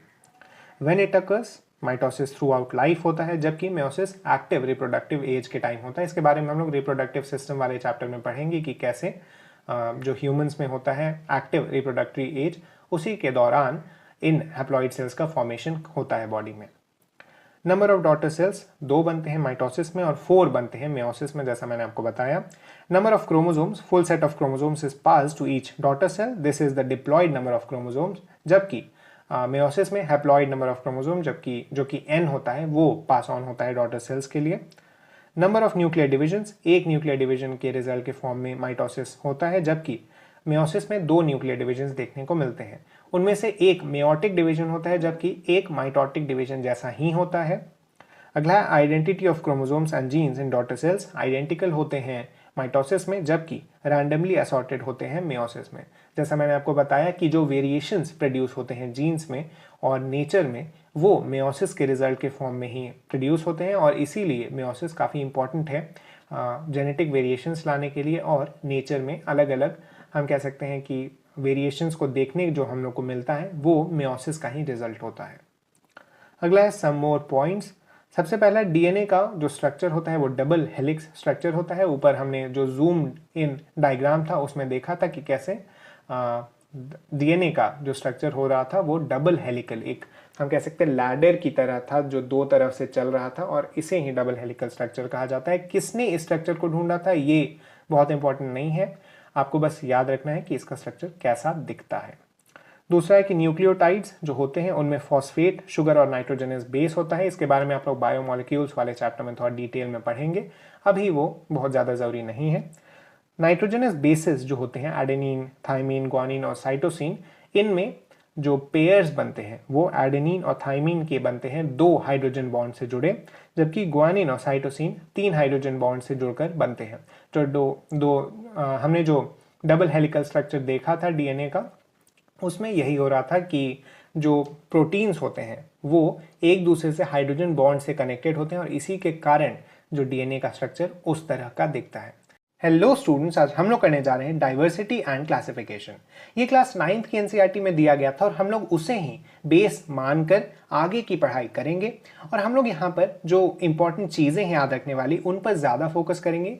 आपको कोशिश करना है कि जो एग्जाम्पल्स मैं बता रहा हूँ या फिर जो फर्दर क्लासिफिकेशंस मैं बता रहा हूँ किसी किसी किंगडम में, किसी फाइलम में, तो आपको उन चीज़ों पर ज़्यादा ध्यान देना है। उन चीज़ों को आप एक जगह लिख लें, उनके नोट करके याद करने की कोशिश करें, और आपको धीरे धीरे इस चैप्टर को याद करना चाहिए। आप एक दिन में अगर बैठ के इसे याद करने की कोशिश करेंगे तो वो पॉसिबल नहीं होता है। तो इस चैप्टर को इस तरह से पढ़ना है, आप इसे कंटिन्यूअसली रिवाइज करते रहें तो इस चैप्टर को पढ़ने में थोड़ी आसानी आएगी, और जैसे जैसे आपको चीज़ें याद होती जाएंगी वैसे आपको थोड़ा मज़ा भी आने लगेगा इस चैप्टर में। तो चलिए शुरू करते हैं। सबसे पहले टैक्सोनॉमी क्लासिफिकेशन को ही कहा जाता है। फादर ऑफ टैक्सोनॉमी बुलाए जाते हैं कैरोलस लिन्नेउस। लिन्नेउस ने बाइनोमियल नोमेनक्लेचर भी दिया था। इनके आगे भी कंट्रीब्यूशन थे कि लिन्नेउस ने सबसे पहले 2 किंगडम क्लासिफिकेशन दी थी 1758 में। जैसा मैंने आपको बताया, आपको ये साइंटिस्ट के नाम और उनकी कंट्रीब्यूशन याद रखने हैं, डेट्स याद रखने की जरूरत नहीं है, आप इन डेट्स को छोड़ भी सकते हैं नोट्स बनाते वक्त। अर्नस्ट हैकेल ने प्रोटेस्टा नाम का किंगडम ऐड किया था, जबकि रॉबर्ट विटेकर ने मोनेरा और फंजाई ऐड किया था बहुत ही लेट 1969 में। आपको एक और चीज याद रखनी चाहिए कि kingdom, phylum, class, order, family, genus, species, ये जो सीक्वेंस होता है इसी के बेसिस पर हम लोग एक एक करके ऑर्गेनिजम्स को डिवाइड करते चले जाते हैं, और जितना ज्यादा हम लोग नीचे की तरफ आते हैं उतना ज्यादा स्पेसिफिक, उतना ज्यादा रिलेटेड होते जाते हैं स्पीसीज। आगे है चार्ल्स डार्विन ने द ओरिजिन ऑफ स्पीसीज नाम की एक बुक लिखी थी। आप इस बुक का ईयर फिर से आपको याद रखने की जरूरत नहीं है, लेकिन आपको बस ये याद रखना है कि इस बुक ने काफ़ी कंट्रीब्यूशन किया था हमें लाइफ को अंडरस्टैंड करने में, और नेचर के भी जो तौर तरीके होते हैं सिलेक्शन वगैरह के, वो भी हमें समझने में इन्होंने मदद की थी। उसके बाद है मोनेरा। सबसे पहला किंगडम मोनेरा को कार्ल वूज ने डिवाइड किया था 2 पार्ट्स में, आर्की बैक्टीरिया और यू बैक्टीरिया। इसके साथ ही ग्राम स्टेन यूज किया जाता है बैक्टीरिया को अलग अलग फॉर्म्स में, हम लोग बैक्टीरिया को डिफ्रेंशिएट करने में। इस ग्राम स्टेन को डेवलप किया था क्रिश्चियन ग्राम ने, और ग्राम पॉजिटिव, ग्राम नेगेटिव के बेसिस पर हम लोग डिफ्रेंशिएट करते हैं अलग अलग बैक्टीरिया को। एक तरह का ग्राम पॉजिटिव बैक्टीरिया स्ट्रेप्टोकोकस है, जबकि ग्राम नेगेटिव एस्केरिशिया। आपको ये एग्जांपल्स याद रखने हैं कि कौन से टाइप के बैक्टीरिया ग्राम पॉजिटिव या ग्राम नेगेटिव होते हैं। यहाँ पर मैंने सिर्फ एक एग्जाम्पल लिया है, फर्दर एग्जाम्पल्स भी आप देख सकते हैं कहीं और जाकर। उसके बाद है कि रॉड शेप बैक्टीरिया जो होते हैं उन्हें बेसिली कहा जाता है, स्फेरिकल को कॉकस, स्पाइरल को स्पिरेला, और कॉमा शेड बैक्टीरिया को विब्रियो कहा जाता है। आपने इनके एग्जाम्पल्स मुझे उम्मीद है कि डिजीजेस वाले चैप्टर, जो कि why do we fall ill वाले जो चैप्टर्स हैं उनमें पढ़ा था। विब्रियो कोलेरा, ये कोलेरा को कॉज करता था। स्ट्रेप्टोकोकस नाम के जो बैक्टीरिया होते थे, इन सब से भी जो अलग अलग बीमारियां होती थी, तो इनसे आप इन चीज़ों को याद रख सकते हैं। मेनली जो याद रखने वाली चीज़ वो कॉमा शेड बैक्टीरिया को विब्रियो कहा जाता है, बाकी सब तो उनके नाम से ही पता चल रहा है कि किस तरह के उनके शेप्स हैं। उसके बाद है प्रोटिस्टा। तो प्रोटिस्टा में हम कह सकते हैं प्रोटिस्टा को अगर एक लाइन में डिफाइन किया जाए तो वो यूनिसेल्यूलर यूकैरियोट्स को प्रोटिस्टा के किंगडम में डाला जाता है। ये फोटोसिंथेटिक एल्गी या डिकम्पोजर्स या प्रीडेटर्स के फॉर्म में एग्जिस्ट करते हैं। उन तीनों के एक एक एग्जाम्पल मैंने यहाँ दिए हैं। फोटोसिंथेटिक एल्गे में डाई एटम्स हम लोग ले सकते हैं, डिकम्पोजर्स के फॉर्म में स्लाइम मोल्ड्स प्रेजेंट होते हैं, और प्रीडेटर्स प्रोटोजोअन्स जो होते हैं वो प्रीडेटर्स होते हैं और वो भी प्रोटोजोआ में ही प्रोटिस्टा में ऐड किए जाते हैं। अगला है फंजाई। फंजाई के किंगडम में फंगस जो कि अलग अलग डिकम्पोजर्स के फॉर्म में हमने पढ़ा है, उन्हें हम फूड की तरह उन्हें कंज्यूम करते हैं, उनसे डिजीजेस भी कई सारे होते हैं, तो उन चीज़ों को, उन ऑर्गेनिजम्स को फंजाई के किंगडम में डाला जाता है। इसमें हाइफा नाम के ट्यूब्स प्रेजेंट होते हैं और माइसीलियम नाम के नेटवर्क ऑफ ट्यूब्स प्रेजेंट होते हैं। तो माइसीलियम एक नेटवर्क ऑफ ट्यूब्स है जो कि फंजाई में पाया जाता है और उन ट्यूब्स को हाइफा कहा जाता है। ये आपको याद रखना चाहिए क्योंकि इससे डायरेक्ट ऑब्जेक्टिव क्वेश्चन बनाए जा सकते हैं। इसके साथ ही बेसिडिया नाम के क्लब शेप्ड स्ट्रक्चर्स प्रेजेंट होते हैं मशरूम में, जो कि स्पोर्स के फॉर्मेशन में हेल्प करते हैं। अगला है प्लांटे किंगडम। तो इसमें सबसे पहला आता है थैलोफाइटा। थैलस का मतलब होता है अनडिफरेंशिएटेड बॉडी, इसी से इस फाइलम का नाम आया है थाइलोफाइटा। तो थैलोफाइटा में सबसे पहली जो ऑर्गेनिजम्स आते हैं उन्हें एल्गे कहा जाता है और इसमें क्लेमाइडोमोनास और स्पाइरोगाइरा ग्रीन कलर के एल्गे होते हैं। ग्रीन एल्गे को मरीन और फ्रेश वाटर में दोनों में पाया जाता है। ब्राउन एल्गे मरीन वाटर में पाए जाते हैं, जबकि red algae mostly marine areas में पाए जाते हैं। अगर जो कि एक यूजफुल मटेरियल है, अगर अगर से कई सारी चीज़ें बनाई जाती हैं, उसे एक मीडियम भी दिया जाता है कई चीज़ों को, तो अगर अगर का फॉर्मेशन भी इसी से किया जाता है और ये रेड एल्गी ज़्यादातर मरीन वाटर में ही पाया जाता है। गोल्डन एल्गी जबकि फ्रेश वाटर में दिखते हैं, तो आपको ये चीज़ें भी याद रखनी है कि कौन से टाइप के एल्गी को आप किस वाटर में पा सकते हैं। लाइकेंस भी एल्गे के ही अंडर लाए जाते हैं। अगला है ब्रायोफाइटा। तो इन्हें एम्फीबियंस ऑफ प्लांट किंगडम कहा जाता है। इनमें वेसल्स नहीं होते। ये आपको याद रखने की ज़रूरत है कि जो ब्रायोफाइटा होते हैं उनमें नॉन वास्कुलर उन्हें कहा जाता है, क्योंकि इनमें वेसल्स नहीं पाए जाते। इनमें जो एग्जाम्पल्स आते हैं वो सबसे पहला है mosses. Mosses grow very close together near the soil, ये इन्हें पहचानने का तरीका है। Liverworts, thallus is not differentiated into stems और लीव्स, इनमें लोब्ड अपीयरेंस होती है। तो हमें अगर लिवरवर्ट्स पहचानना हो तो इनकी जो अपीयरेंस होती है वो लोब्ड होती है। जैसा हम लोग जानते हैं ह्यूमन लिवर भी लोब्ड स्ट्रक्चर है, तो उसी से इंस्पायर होकर यह नाम दिया गया है लिवरवर्ट्स, क्योंकि इनकी जो अपीयरेंस होती है वो लोब्ड होती है। ऐसे ही हॉर्नवर्ट्स, इनमें हॉर्न लाइक रिप्रोडक्टिव बॉडीज होती हैं, इसीलिए हॉर्नवर्ट्स कहा जाता है। तो इन्हें कैसे पहचानना है ये आपको पता होना चाहिए, क्योंकि हो सकता है आपको एग्जाम में 4 बॉक्सेस में बंद करके 4 डायग्राम्स दे दिए जाएं और फिर आपको आइडेंटिफाई करना हो कि कौन सा जो ऑर्गेनिज्म है वो किस तरह के एग्जाम्पल में हम लोग ले सकते हैं या फिर किस तरह के ग्रुप को बिलोंग करता है। तो उन चीज़ों को आप याद रखें तो बेहतर है। इसके बाद हम लोग देखते हैं टेरिडोफाइटा की तरफ। टेरिडोफाइटा जो होते हैं वो वास्कुलर होते हैं। ये सीडलेस प्लांट्स होते हैं, मतलब इनमें वेसल्स तो पाए जाते हैं लेकिन सीड्स नहीं, इन्हें सीडलेस कहा जाता है। इसीलिए ये यंग फ्रॉन्ट लीव कॉइल होते हैं इनके टिप पे, मतलब इनके जो लीव्स होते हैं वो आगे की तरफ थोड़ा मुड़े रहते हैं और इसे ही हम पहचानने में यूज कर सकते हैं टेरिडोफाइटा को। ये 3 क्रिप्टोग्राम्स थे, ये जो इसके पहले हमने पढ़ा वो तीनों को क्रिप्टोग्राम कहा जाता है। क्रिप्टो का मतलब होता है हिडन और ग्राम्स का मतलब होता है जो उनके रिप्रोडक्टिव पार्ट्स होते हैं वो हिडन होते हैं। अगला जो हम पढ़ेंगे 2, उनके जो गैमीट्स होते हैं वो ओपन होते हैं, इसीलिए उन्हें क्रिप्टोग्राम्स नहीं कहा जाता, उन्हें फेनेरोग्राम्स कहा जाता है। फेनेरोग्राम्स में सबसे पहला है जिम्नोस्पर्म्स। जिम्नोस्पर्म्स के जो सीड्स होते हैं वो नेकेड होते हैं। इनमें पाइन्स या फिर जो माउंटेन्स में जैसे प्लांट्स पाए जाते हैं उन्हें जनरली जिम्नोस्पर्म्स में रखा जाता है। इनके सीड्स नेकेड होते हैं, ये इनको पहचानने का मेजर जरिया है। आपको हो सकता है पाइन कोन दे दिया जाए, तो इस तरह से आप पाइन कोन को अगर देखें ये ऐसा होता है। आप अगर किसी हिली एरिया में रहते हैं या फिर आपके घर के आसपास कोई माउंटेन है तो आप वहाँ जाकर देख सकते हैं इस तरह के पाइन कोन्स गिरे रहते हैं अलग अलग जगहों पर। तो इससे आप इन प्लांट्स को पहचान सकते हैं, इन्हें जिम्नोस्पर्म्स कहा जाता है। इनमें सिडार्स, रेडवुड, साइकड्स पाम लाइक जिम्नोस्पर्म्स होते हैं। ये जैसा मैंने आपको बताया माउंटेन्स में ज़्यादा पाए जाते हैं या फिर हिली एरियाज जो काफ़ी ऊंचे पहाड़ होते हैं वहाँ पर इन्हें देखा जाता है। अगला है एंजियोस्पर्म्स। तो एंजियोस्पर्म्स हमारे आसपास हैं, इनके सीड्स कवर्ड होते हैं।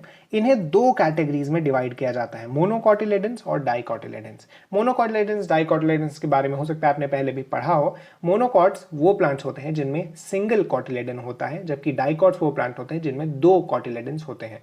इसके बारे में आपने सीड वाले में पढ़ा था कि कैसे जब हम लोग किसी ग्राम सीड को, मतलब चने के सीड को जब हम लोग तोड़ते हैं तो इस तरह से दो पार्ट्स हो जाता है, यहाँ पर उसका जो मेजर फूड कंटेंट होता है, तो इन्हें हम लोग डाइकॉट कह सकते हैं। इन्हीं कॉटिलेडन्स को जब हम लोग डिवाइड करते हैं तो ये दो अलग अलग पार्ट में इक्वली डिवाइड हो जाते हैं, इन्हें ही डाइकॉट्स कहा जाता है। जबकि अगर हम लोग राइस, व्हीट वगैरह को देखेंगे तो उसमें एक सिंगल स्ट्रक्चर होता है जिसे डिवाइड नहीं किया जा सकता, इसे ही मोनोकॉट कहा जाता है।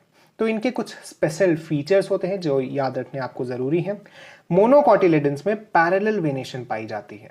इनके जो लीव्स, इनके जो फ्लावर्स में लीव्स होते हैं नीचे, वो 3x फॉर्म में होते हैं, मतलब 3 के मल्टीपल्स में पाए जाते हैं।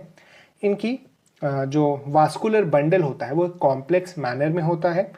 इनके जो रूट होते हैं वो फाइब्रस होते हैं और इसमें एग्जाम्पल्स आते हैं palms, bamboos, grasses, sugar cane, rice, wheat, corn के। जहाँ जहाँ आप लोग ऐसा स्ट्रक्चर देखें कि मतलब एक ही कॉटिलेडन है, ये डिवाइड नहीं किया जा सकता, इसी को पूरा स्ट्रक्चर माना जाता है, तो उन केसेस को आप मोनोकॉटिलेडन प्लांट्स के केसेस मान सकते हैं और उनमें जो फीचर्स होते हैं उनके थ्रू भी आप प्लांट्स को आइडेंटिफाई कर सकते हैं। खासकर आपको जो फीचर याद रखना है वो है पैरेलल वेनेशन, 3x लीव्स और वास्कुलर बंडल का कॉम्प्लेक्स सिस्टम। क्योंकि क्या होता है कि आपको दो प्लांट्स दे दिए जाएंगे, उनके फीचर्स आपको दोनों तरफ लिखे हुए रहेंगे और आपको आइडेंटिफाई करना होगा कि मोनोकॉट कौन है, डाइकॉट कौन है, तो उसमें आपको ये फीचर्स ही हेल्प करेंगे आइडेंटिफाई करने में। सिमिलरली डाइकॉटिलेडन्स में जो भी यहाँ पर हमने लिखा उसका ऑपोजिट होता है। यहाँ रेटिकुलेट वेनेशन होता है, मतलब इस तरह से लीव्स में फॉर्मेशन होता है, इसे ही रेटिकुलेट वेनेशन कहा जाता है, क्योंकि यहाँ जो मोनोकॉट्स होते थे उनमें इस तरह से पैरेलली चलते थे वेन्स, जबकि इनमें ब्रांचेस की तरह निकलते हैं लीव्स के दोनों तरफ, तो इसे रेटिकुलेट वेनेशन कहा जाता है। इनके जो फ्लावर्स होते हैं उनमें 5x लीव्स होते हैं, मतलब 5 के मल्टीपल में होते हैं। रिंग लाइक वास्कुलर बंडल, इनमें जो वास्कुलर बंडल होता है वो एक के बाद एक के बाद एक करके अरेंज होता है, जबकि मोनोकॉट्स में क्या था कि वो इस तरह से अलग अलग ढंग से कहीं भी छितराए रहता था, जिसे कॉम्प्लेक्स वास्कुलर बंडल हमने कहा था। टैप रूट सिस्टम इसमें होता है, जैसा आपने पढ़ा है पहले भी कि अगर एक पॉइंट से रूट निकला है और फिर इससे ब्रांचेस की तरह निकल रहे हैं तो इसे टैप रूट कहा जाता है। यहाँ पर मैं याद रखने के लिए आपको एक ट्रिक बताता हूँ कि यहाँ टैप रूट और ऐसे रेटिकुलेट वेनेशन पाया जाता है पत्तों में, जबकि मोनोकॉटिलेडन्स में पैरेलल वेनेशन और फाइब्रस रूट पाया जाता है। इस तरह से आप दो फीचर्स को एक ही साथ याद रख सकते हैं कि जहां पर पैरेलल वेनेशन होगा वहां पर इसी से मिलता जुलता फाइब्रस रूट सिस्टम होगा, जबकि जहां पर रेटिकुलेट वेनेशन होगा वहां पर इसी से मिलता जुलता टैप रूट सिस्टम होगा। इस तरह से आप इन दो फीचर्स को एक साथ याद रख सकते हैं। आप इसी तरह से कुछ कुछ ट्रिक्स बनाने की कोशिश करें तो आपको इस चैप्टर में बहुत दिक्कत नहीं आएगी। आगे हम लोग देखते हैं एनिमेलिया, किंगडम एनिमेलिया। एनिमेलिया में जो फूड स्टोर होता है वो ग्लाइकोजेन के फॉर्म में होता है। प्लांट्स में क्या होता था कि स्टार्च के फॉर्म में फूड स्टोर होता है, जैसा हम लोग जानते हैं। यहाँ एनिमल्स में ग्लाइकोजेन के रूप में फॉर्म में फूड स्टोर होगा। सबसे पहला है पोरीफेरा। पोरीफेरा को स्पॉन्जेस भी कहा जाता है। इनमें हाइलोनेमा साइकन होता है और ये सेसाइल ऑर्गेनिजम्स हैं, मतलब जो सी होता है उसका बॉटम में ये ऑर्गेनिजम्स फिक्स्ड होते हैं, ये मूव नहीं करते। नॉन मोटाइल को ही सेसाइल कहा जाता है। तो आप याद रखें कि अगर आपको सेसाइल कहीं पर लिखा हुआ मिले तो उसका मतलब है कि जो मूव नहीं करता हो। इनमें टिश्यूज नहीं होते, ये सेल्यूलर ऑर्गेनिजम्स होते हैं। इनमें नर्वस सिस्टम भी नहीं होता। नर्वस सिस्टम एक इंपॉर्टेंट फीचर है जो कि हम लोग आगे पढ़ेंगे कि हम लोग ज़्यादातर ऑर्गेनिजम्स को आइडेंटिफाई कर सकते हैं अगर हमें बस उनके नर्वस सिस्टम के बारे में बात की जाए। आगे हम लोग देखें कि इनमें जो वाटर एंटर होता है वो होता है एक पोर के थ्रू जिसे ऑस्टिया कहा जाता है, और निकलता है एक पोर के थ्रू जिसे ऑस्क्यूलम कहा जाता है। आपको इन पोर्स के नाम भी याद रखने ज़रूरी है, क्योंकि आपसे हो सकता है एग्जाम में पूछ दिया जाए कि ऑस्टिया से किस फाइलम के ऑर्गेनिजम्स में वाटर एंटर करता है, या फिर आपसे डायरेक्टली ही पूछ दिया जाए कि पोरिफेरा में वाटर एंटर करने के स्ट्रक्चर को या फिर होल को क्या कहा जाता है। इनमें एक बॉडी कैविटी होती है जिसे स्पॉन्जोसील कहा जाता है। यहाँ स्पॉन्ज वर्ड इसी से आया है क्योंकि पोरिफेरा को स्पॉन्जेस भी कहा जाता है, इसीलिए इसे स्पॉन्जोसील कहा जाता है। इनकी जो स्केलेटन होती है वो नीडल लाइक होती है, मतलब उनमें नीडल लाइक प्रोजेक्शंस होते हैं और उन्हें स्पिक्यूल्स कहा जाता है। चॉक स्पॉन्जेस, हम इन्हें इनके नीडल लाइक प्रोजेक्शन जो स्पिक्यूल्स होते हैं उन्हीं के बेसिस पर 3 कैटेगरीज में बांटते हैं। चॉक स्पॉन्ज कहा जाता है जिनमें जो स्पिक्यूल्स बनते हैं वो CaCO3 के होते हैं। ग्लास स्पॉन्ज में सिलिका के स्पिक्यूल्स होते हैं और हॉर्नी स्पॉन्जेस कहा जाता है जिनमें स्पॉन्जीन फाइबर होता है। तो आपको ये याद रखना है कि ग्लास सिलिका को ही बोला जाता है। अगर आप केमिस्ट्री में थोड़ा पढ़ेंगे तो SiO2 वाली जो स्ट्रक्चर होती है उसे ही ग्लास का नाम दिया जाता है, जबकि CaCO3 से ही चॉक बनाया जाता है और स्पॉन्जीन फाइबर जब हो तो उसे हॉर्नी स्पॉन्ज कहा जाता है। अगला है, ये हर्माफ्रोडाइट होते हैं, मतलब इनमें जो मेल और फीमेल ऑर्गेनिजम्स होते हैं वो सिमिलर होते हैं। ये एसेक्सुअल फॉर्म में जब रिप्रोडक्शन करते हैं तो इनका फॉर्म ऑफ रिप्रोडक्शन बडिंग होता है, जबकि एक और फॉर्म में जेम्यूल्स के फॉर्म में भी ये सेक्सुअल रिप्रोडक्शन करते हैं। और जब सेक्सुअल रिप्रोडक्शन करना होता है तो इन्हें आर्कियोसाइट्स की मदद लेनी होती है। आर्कियोसाइट्स भी इन्हीं के एक स्ट्रक्चर्स होते हैं जिनकी मदद से ये लोग सेक्सुअल रिप्रोडक्शन करते हैं। अगला है निडारिया। तो निडारिया को सिलेंट्रेट्स भी कहा जाता है। होता क्या है कि इनमें सिलेंटराटा नाम की एक स्ट्रक्चर होती है जिसके बारे में हम लोग पढ़ेंगे, इसीलिए इसे निडारिया नाम से कहा जाता है। इनमें जो बॉडी कैविटी होती है उसे सिलेंटेरोन कहा जाता है। हमने ऊपर पढ़ा था स्पॉन्जोसील का नाम आया था स्पॉन्जेस से, वैसे ही यहाँ सिलेंटेराटा से नाम आया है सिलेंटेरोन का। इनमें रेडियल सिमेट्री होती है, मतलब इन्हें किसी भी डायरेक्शन से कट किया जाए तो इनमें जो 2 पार्ट्स बनेंगे वो सिमेट्रिक होते हैं। ये टिश्यूज इनमें पाए जाते हैं। जैसा हमने ऊपर पढ़ा था कि ऊपर वाले ऑर्गेनिजम्स में सेल्स होते थे बस और टिश्यूज का फॉर्मेशन नहीं होता था, बल्कि सिलेंटेरोन में टिश्यूज पाए जाते हैं और इन टिश्यूज की मदद से ही हम इन्हें डिफ्रेंशिएट कर सकते हैं इनके पिछले वाले ऑर्गेनिज्म से, क्योंकि हम देख सकते हैं कि यहाँ पर ज़्यादा इवॉल्व स्ट्रक्चर है, मतलब ज़्यादा ऑर्गेनाइज स्ट्रक्चर है और सेल्स मिलकर एक ग्रुप बना लेते हैं जिसे हम टिश्यू कह सकते हैं। इनमें टेंटिकल्स होते हैं प्रे कैच करने के लिए, जिन्हें निमैटोब्लास्ट्स कहा जाता है। निमैटोब्लास्ट एक कैरेक्टरिस्टिक फीचर है इस फाइलम का और आपको ये याद रखना काफ़ी ज़रूरी है कि निमैटोब्लास्ट पाए जाते हैं इन सिलेंटेरोन्स में या निडारियंस में। ये स्टिंगिंग सेल्स भी पाए जाते हैं टेंटिकल्स पर। ये डिप्लोब्लास्टिक होते हैं। तो होता क्या है कि जर्म लेयर्स पाए जाते हैं जिनसे, मान लीजिए इस तरह से, जब फीटस का फॉर्मेशन होने के पहले तो 3 या 4 या फिर 2 जर्म लेयर्स पाए जाते हैं और इन जर्म लेयर्स से सेल्स डिवाइड करके अलग अलग ऑर्गन्स बनाते हैं। तो जैसा हम लोग देख सकते हैं कि ये निडारियंस में 2 ही जर्म लेयर्स पाए जाते हैं, इसीलिए इन्हें डिप्लोब्लास्टिक कहा जाता है। अगला है कि इनमें loose network of nerve cells पाए जाते हैं। जैसे मैंने आपको बताया था, नर्व सेल्स के थ्रू ही हम लोग कई सारे ऑर्गेनिजम्स को डिफ्रेंशिएट कर पाते हैं। ऊपर वाले ऑर्गेनिजम्स में नर्व सेल्स नहीं थे, इनमें लूज नेटवर्क होता है नर्व सेल्स का। आगे हम लोग बढ़ें, पॉलिप्स और मेड्यूसा नाम के 2 फॉर्म्स में ये एग्जिस्ट करते हैं। पॉलिप फॉर्म में क्या होता है कि इसमें सिलिंड्रिकल बॉडी पाई जाती है और रिप्रोड्यूस करते हैं ये फॉर्म एसेक्सुअली, जबकि मेड्यूसा में अम्ब्रेला लाइक बॉडी होती है और ये रिप्रोड्यूस करते हैं सेक्सुअली। ये लोग स्विम फ्रीली, मतलब मेड्यूसा वाले जो ऑर्गेनिजम्स होते हैं वो फ्रीली स्विम करते हैं, जबकि पॉलिप ऑर्गेनिज्म जो होते हैं वो सिडेंट्री लाइफस्टाइल, सिडेंट्री का मतलब फिर से वही जो मूव न करता हो, वो लोग सिडेंट्री लाइफस्टाइल फॉलो करते हैं। इसमें हाइड्रा और कोरल ऑर्गेनिजम्स आते हैं, जबकि मेड्यूसा में जेलीफिश ऑर्गेनिज्म आता है। आपने देखा होगा जेलीफिश की जो बॉडी होती है वो इस तरह से होती है और उसमें से फिर इस तरह के टेंटिकल्स निकलते हैं, जैसे हमने ऊपर पढ़ा था। इसे ही हम कह सकते हैं कि एक अम्ब्रेला लाइक स्ट्रक्चर है, जबकि पॉलिप्स, आपने हाइड्रा की स्ट्रक्चर देखी है, इस तरह से होता है। तो यहाँ पर इसके एक जो मेजर पोर्शन है बॉडी का वो एक सिलेंडर के फॉर्म में एग्जिस्ट करता है, इसीलिए आप इन्हें इस तरह से याद रख सकते हैं। आगे हम लोग बढ़े प्लैटीहेल्मिन्थिस में। प्लैटीहेल्मिन्थ्स को फ्लैट वॉर्म्स कहा जाता है। ये बिल्कुल पतले से, बिना वॉल्यूम, मतलब आप कह सकते हैं इन्हें बस 2 डायमेंशनल फॉर्म में ये लोग एग्जिस्ट करते हैं, इसीलिए इन्हें फ्लैट वॉर्म कहा जाता है। इनमें बाइलेटरल सिमेट्री पाई जाती है, मतलब कोई एक ऐसी लाइन होगी जिनके थ्रू ये 2 पार्ट्स में डिवाइड हो जाता है। रेडियल में क्या होता था कि बहुत सारी लाइंस आप किसी भी फॉर्म से, किसी भी डायरेक्शन से कट कर दीजिए, ये दो इक्वल में डिवाइड होगा। जबकि बाइलेटरल में क्या होता है कि सिर्फ एक लाइन होती है जो कि इसे दो पार्ट्स में डिवाइड कर देती है। ये ट्रिप्लोब्लास्टिक होते हैं, मतलब इनमें जो जर्म लेयर्स होती हैं वो 3 होती हैं। ये डॉर्सो वेंट्रली फ्लैट होते हैं, मतलब ऊपर और नीचे से जब हम लोग देखेंगे तो ये काफ़ी फ्लैट होते हैं। इनमें थोड़ी सी भी हम कह सकते हैं कि हाइट नहीं होती, या फिर अगर आप विड्थ कहें तो विड्थ नहीं होती, बस लेंथ और ब्रेड्थ के फॉर्म में ये एग्जिस्ट करते हैं।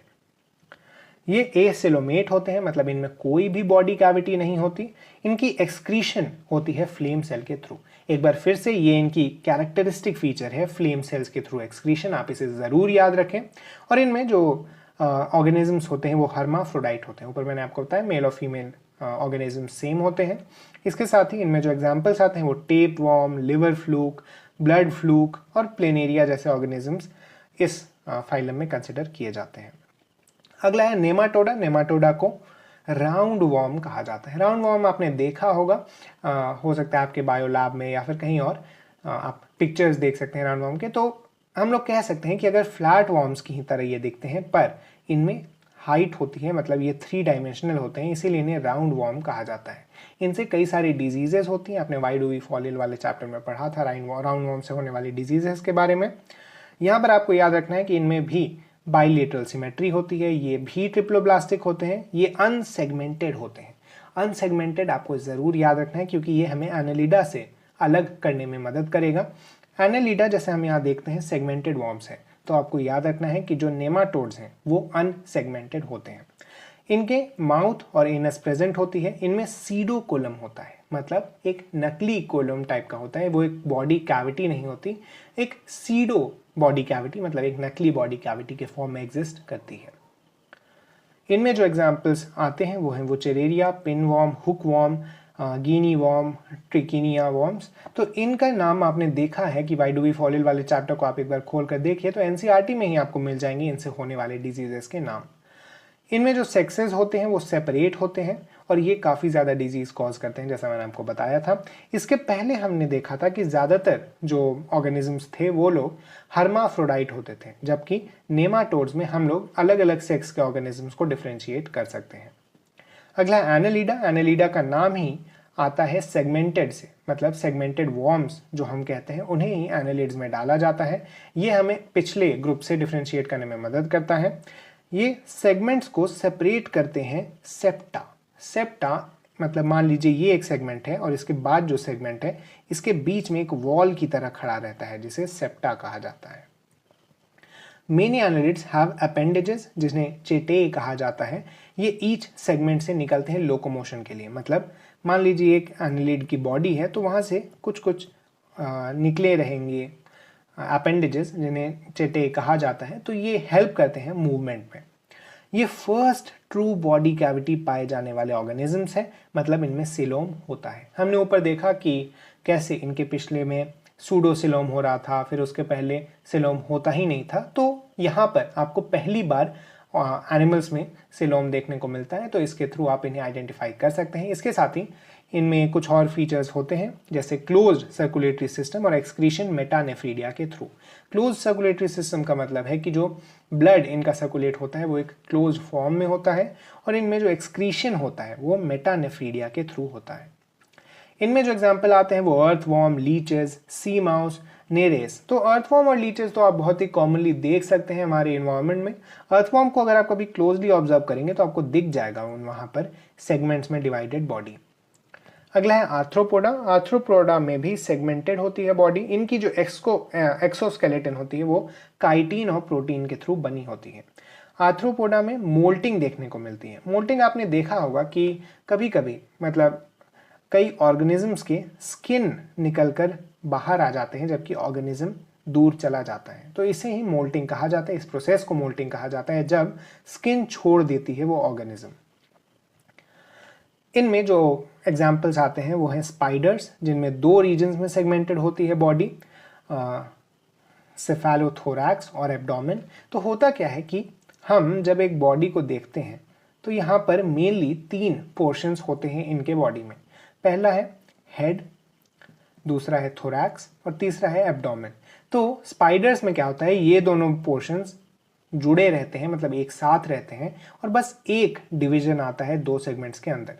जबकि इंसेक्ट्स में देखा जाता है कि ये दोनों सेगमेंट अलग होते हैं और जो डिवीजन होता है वो 2 बार होता है, मतलब 3 पार्ट्स में डिवाइड हो जाते हैं उनकी बॉडी। इसे ही सेगमेंटेड बॉडी कहा जाता है, और वहां पर जो 3 पार्ट्स होते हैं वो हेड, थोरैक्स और एब्डोमेन होता है।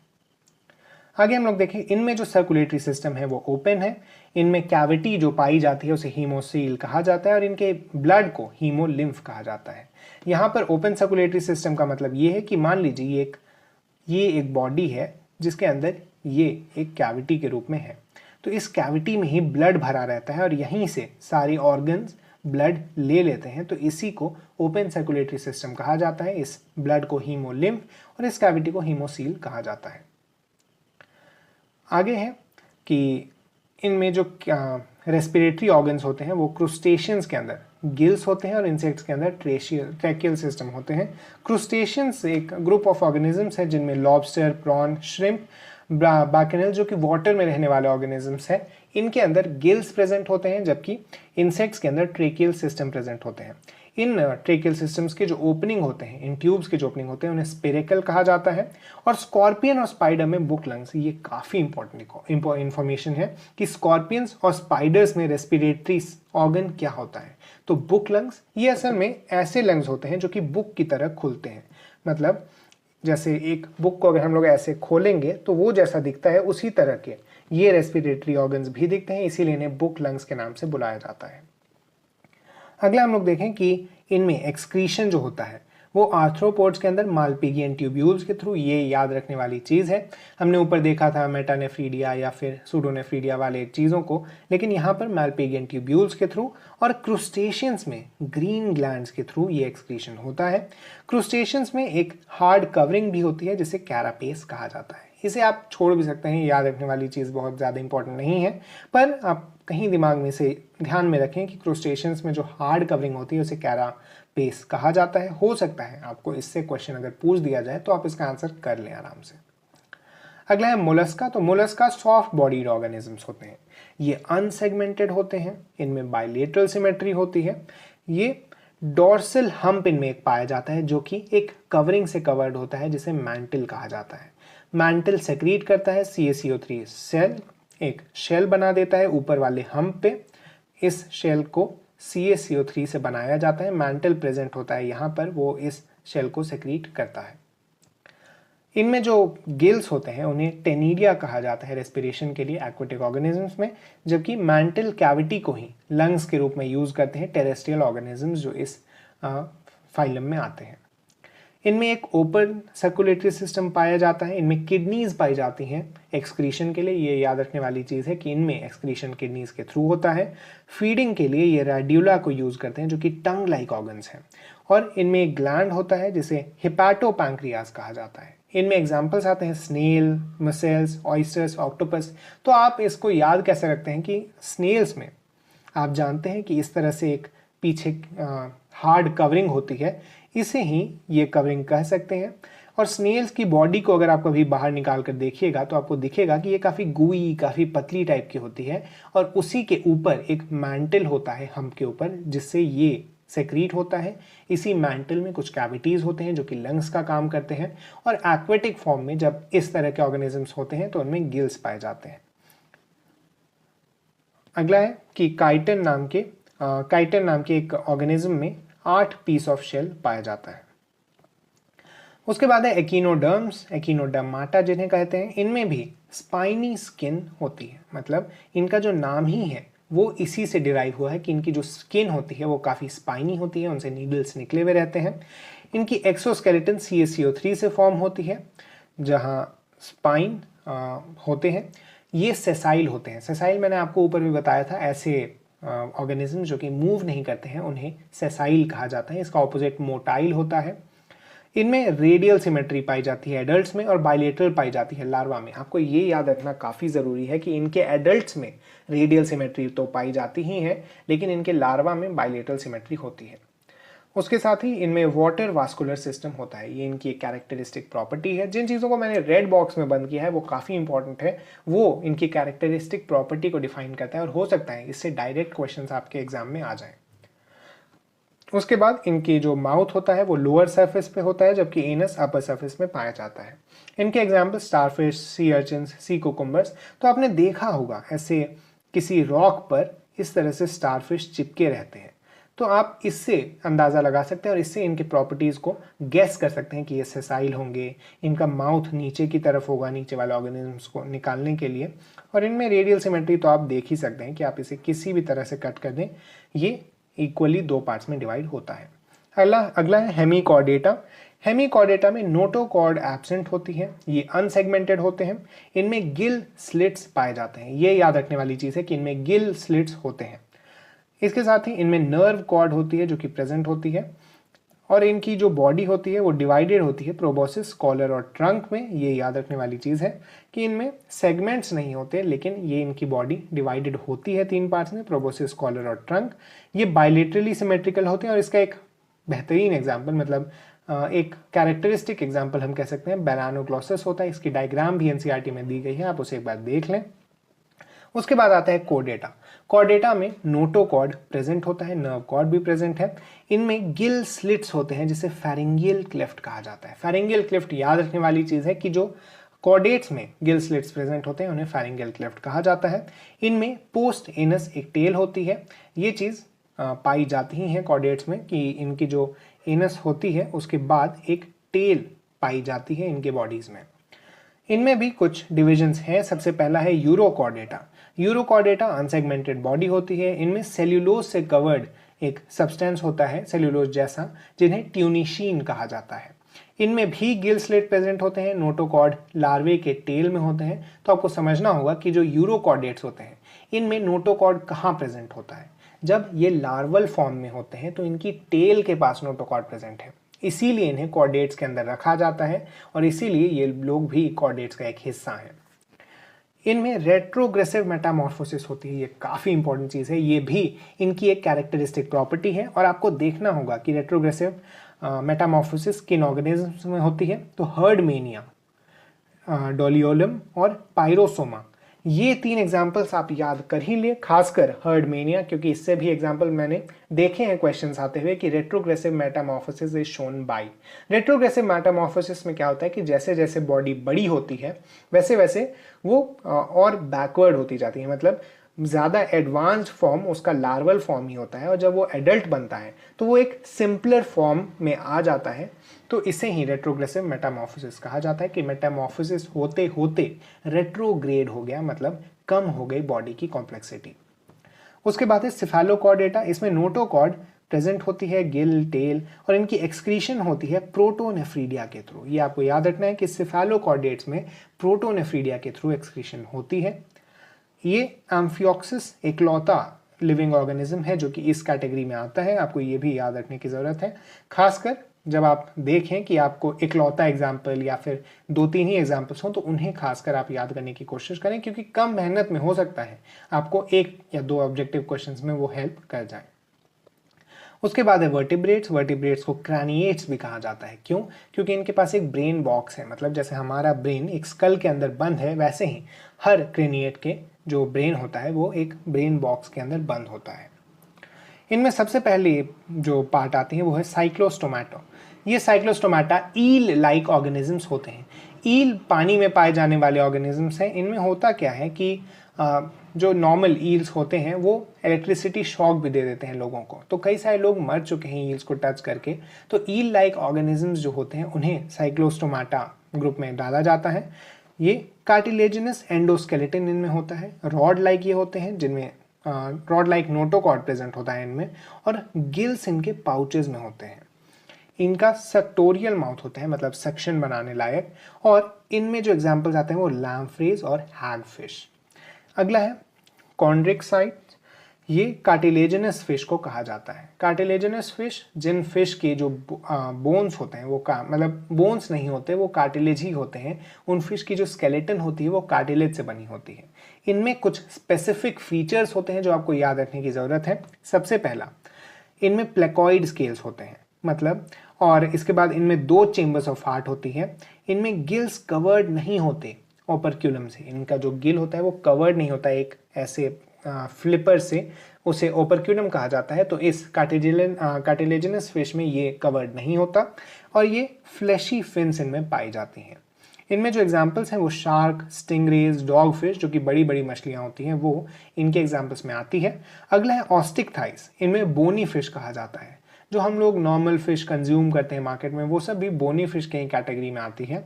इनमें जो स्पेसिफिक फीचर्स हैं वो हैं कि इनमें टेनॉइड या साइक्लॉइड स्केल्स होते हैं, इनके जो गिल्स होते हैं वो ओपर्क्यूलम से कवर्ड होते हैं, इसके साथ ही ये मेम्ब्रेनस फिन्स रखती हैं। आपने मछली देखी होगी अगर मार्केट में तो आपको दिखा होगा कि उनके जो फिन्स होते हैं वो मेम्ब्रेन की तरह होते हैं, उनमें फ्लैश नहीं होता, वो बस एक मेम्ब्रेन होते हैं पतले दुबले से। उसके बाद ये इनमें ब्लैडर, स्विम ब्लैडर होता है जो कि एयर फिल्ड होता है। स्विम ब्लैडर से क्या होता है कि इन्हें ऊपर उठने की, मतलब पानी में इनकी डेंसिटी कम हो जाती है और ये फ्लोट करने की टेंडेंसी रखते हैं। इनमें हेरिंग, कार्प, सामन, सी हॉर्स और लंगफिश आते हैं। अगला है एम्फीबिया। एम्फीबिया पहले लैंड वर्टिब्रेट्स थे। इनमें मॉइस्ट स्किन होती है लेकिन स्केल्स नहीं होते। इनमें 3 चेम्बर्ड हार्ट होती है। इनमें पेंटाडिक्टाइल लिम्स, मतलब ऐसे जो हमारी 5 उंगलियां हैं उस तरह से ही इनमें लिम्स होते हैं जिनमें 5 डिजिट्स होते हैं, 5 फिंगर्स आप मान सकते हैं इन्हें। इनमें जो एग्जाम्पल है वो फ्रॉग, टोड, टी फ्रॉग, सैलमांडर जैसे एग्जाम्पल्स आते हैं। अगला है रेप्टीलिया। इनमें ड्राई स्केली स्किन होता है। हमने ऊपर देखा कि स्केल्स नहीं होते थे एम्फीबिया में, लेकिन रेप्टीलिया में स्केल्स होते हैं और इनकी स्किन ड्राई होती है। इसके साथ ही इन्हें लंग्स से ये लोग ब्रीद करते हैं और इनमें 3 1/2 चेम्बर्स ऑफ हार्ट होती है। इसके बारे में हम लोग सर्कुलेशन में थोड़ा पढ़ेंगे कि इनका जो हार्ट का लोअर चेम्बर, मतलब ऊपर वाला चेम्बर तो डिवाइडेड होता है लेकिन नीचे वाले चेम्बर में ये आधा ही डिवीजन होता है, मतलब कुछ पार्ट डिवाइडेड होता है लेकिन यहाँ एक ओपनिंग होती है जिससे ब्लड अंदर बाहर कर सकता है। इसीलिए इनके हार्ट को 3.5 चेम्बर्ड हार्ट कहा जाता है। इसमें भी एक एग्जाम्पल है कि क्रोकोडाइल में 4 चेम्बर्ड हार्ट होता है। ये याद रखने वाली चीज है कि क्रोकोडाइल में 4 चेम्बर्ड हार्ट होता है बजाते इसके कि वो रेप्टाइल है। इसमें एग्जाम्पल्स वही टर्टल्स, हाउस लिजर्ड, स्नेक्स, आपको पता है कि रेप्टाइल्स कौन कौन से हैं, तो उन्हीं एग्जाम्पल्स को आपको याद रखना है कि और एक्सेप्शन भी आपको याद रखना है कि क्रोकोडाइल्स में 4 चेम्बर्ड हार्ट होता है। इसके बाद है एव्स। तो एव्स में जो स्किन होती है वो फेदर से कवर्ड होती है। एव्स हम लोग कहते हैं बर्ड्स को। तो बर्ड्स एवियन ऑर्गेनिजम्स हैं, उनमें जो स्किन होती है वो फेदर से कवर्ड होती है, ये उन्हें उड़ने में मदद करता है। और इनमें हाइंड लिम्स स्केल से कवर्ड होती है। आपने देखा होगा, और आपने किसी बर्ड की हाइंड लिम, मतलब जो उनके पैर होते हैं, उन्हें क्लोजली देखेंगे तो उनके पैर में स्केल्स का फॉर्मेशन होता है, वही आपको याद रखना है। उसके बाद ये वार्म ब्लडेड होते हैं, मतलब होम्योथर्म्स, इनका जो ब्लड होता है वो वार्म होता है। और मेमेलिया जिसमें हम लोग भी आते हैं, इनमें सूडोरिफिक और सेबेशियस ग्लैंड, मतलब स्वेटिंग करने की टेंडेंसी वाले ग्लैंड्स या फिर सेबेशियस ग्लैंड्स प्रेजेंट होते हैं। और इनमें प्लाटिपस और एकिडना एग्स ले करते हैं। आपको मैंने बताया था कि ऐसे एग्जाम्पल जहाँ एक्सेप्शंस आ रहे हो ये काफ़ी इंपॉर्टेंट है याद रखना। तो मैमल्स जनरली अपने बच्चों को डायरेक्टली बर्थ देते हैं, पर इनमें भी कुछ एक्सेप्शंस हैं, जैसे प्लाटिपस और एकिडना। इनके बाकी फीचर्स तो मैमल जैसे हैं लेकिन ये लोग एग ले करते हैं। इसी के साथ ये चैप्टर खत्म हुआ। आपको इन एग्जाम्पल्स को याद रखने के लिए क्या करना चाहिए कि आप अपने टेबल के सामने एक पेपर में ये सारी चीज़ें लिख कर चिपका लें और इन्हें रोज़ रिवाइज करने की कोशिश करें, तो ये चैप्टर आपको आसानी से हो जाना चाहिए। और इसमें क्योंकि सिर्फ थ्योरेटिकल पार्ट है तो इसके क्वेश्चंस आपको डायरेक्टली हिट करने चाहिए और काफ़ी कम समय में आप इनके क्वेश्चंस बना सकते हैं। लो स्टूडेंट्स, आज हम लोग करने जा रहे हैं जेनेटिक्स KVPY के लिए। ये one of the most important topics है और मुझे उम्मीद है कि आपने कम से कम एक बार क्लास 10th की NCERT पढ़ी होगी इस चैप्टर के लिए। वैसे हम लोग थोड़ा सा बेसिक्स को टच करेंगे, लेकिन आपको अगर बेटर अंडरस्टैंडिंग चाहिए तो एक बार NCERT क्लास 10th पढ़कर आइएगा। तो चलिए शुरू करते हैं। सबसे पहले हमें पता है क्रोमोसोम्स कैरी करते हैं जीन्स, वो जेनेटिक कैरियर्स होते हैं। ह्यूमंस में 46 क्रोमोसोम्स होते हैं जो कि 23 पेयर्स के फॉर्म में प्रेजेंट होते हैं।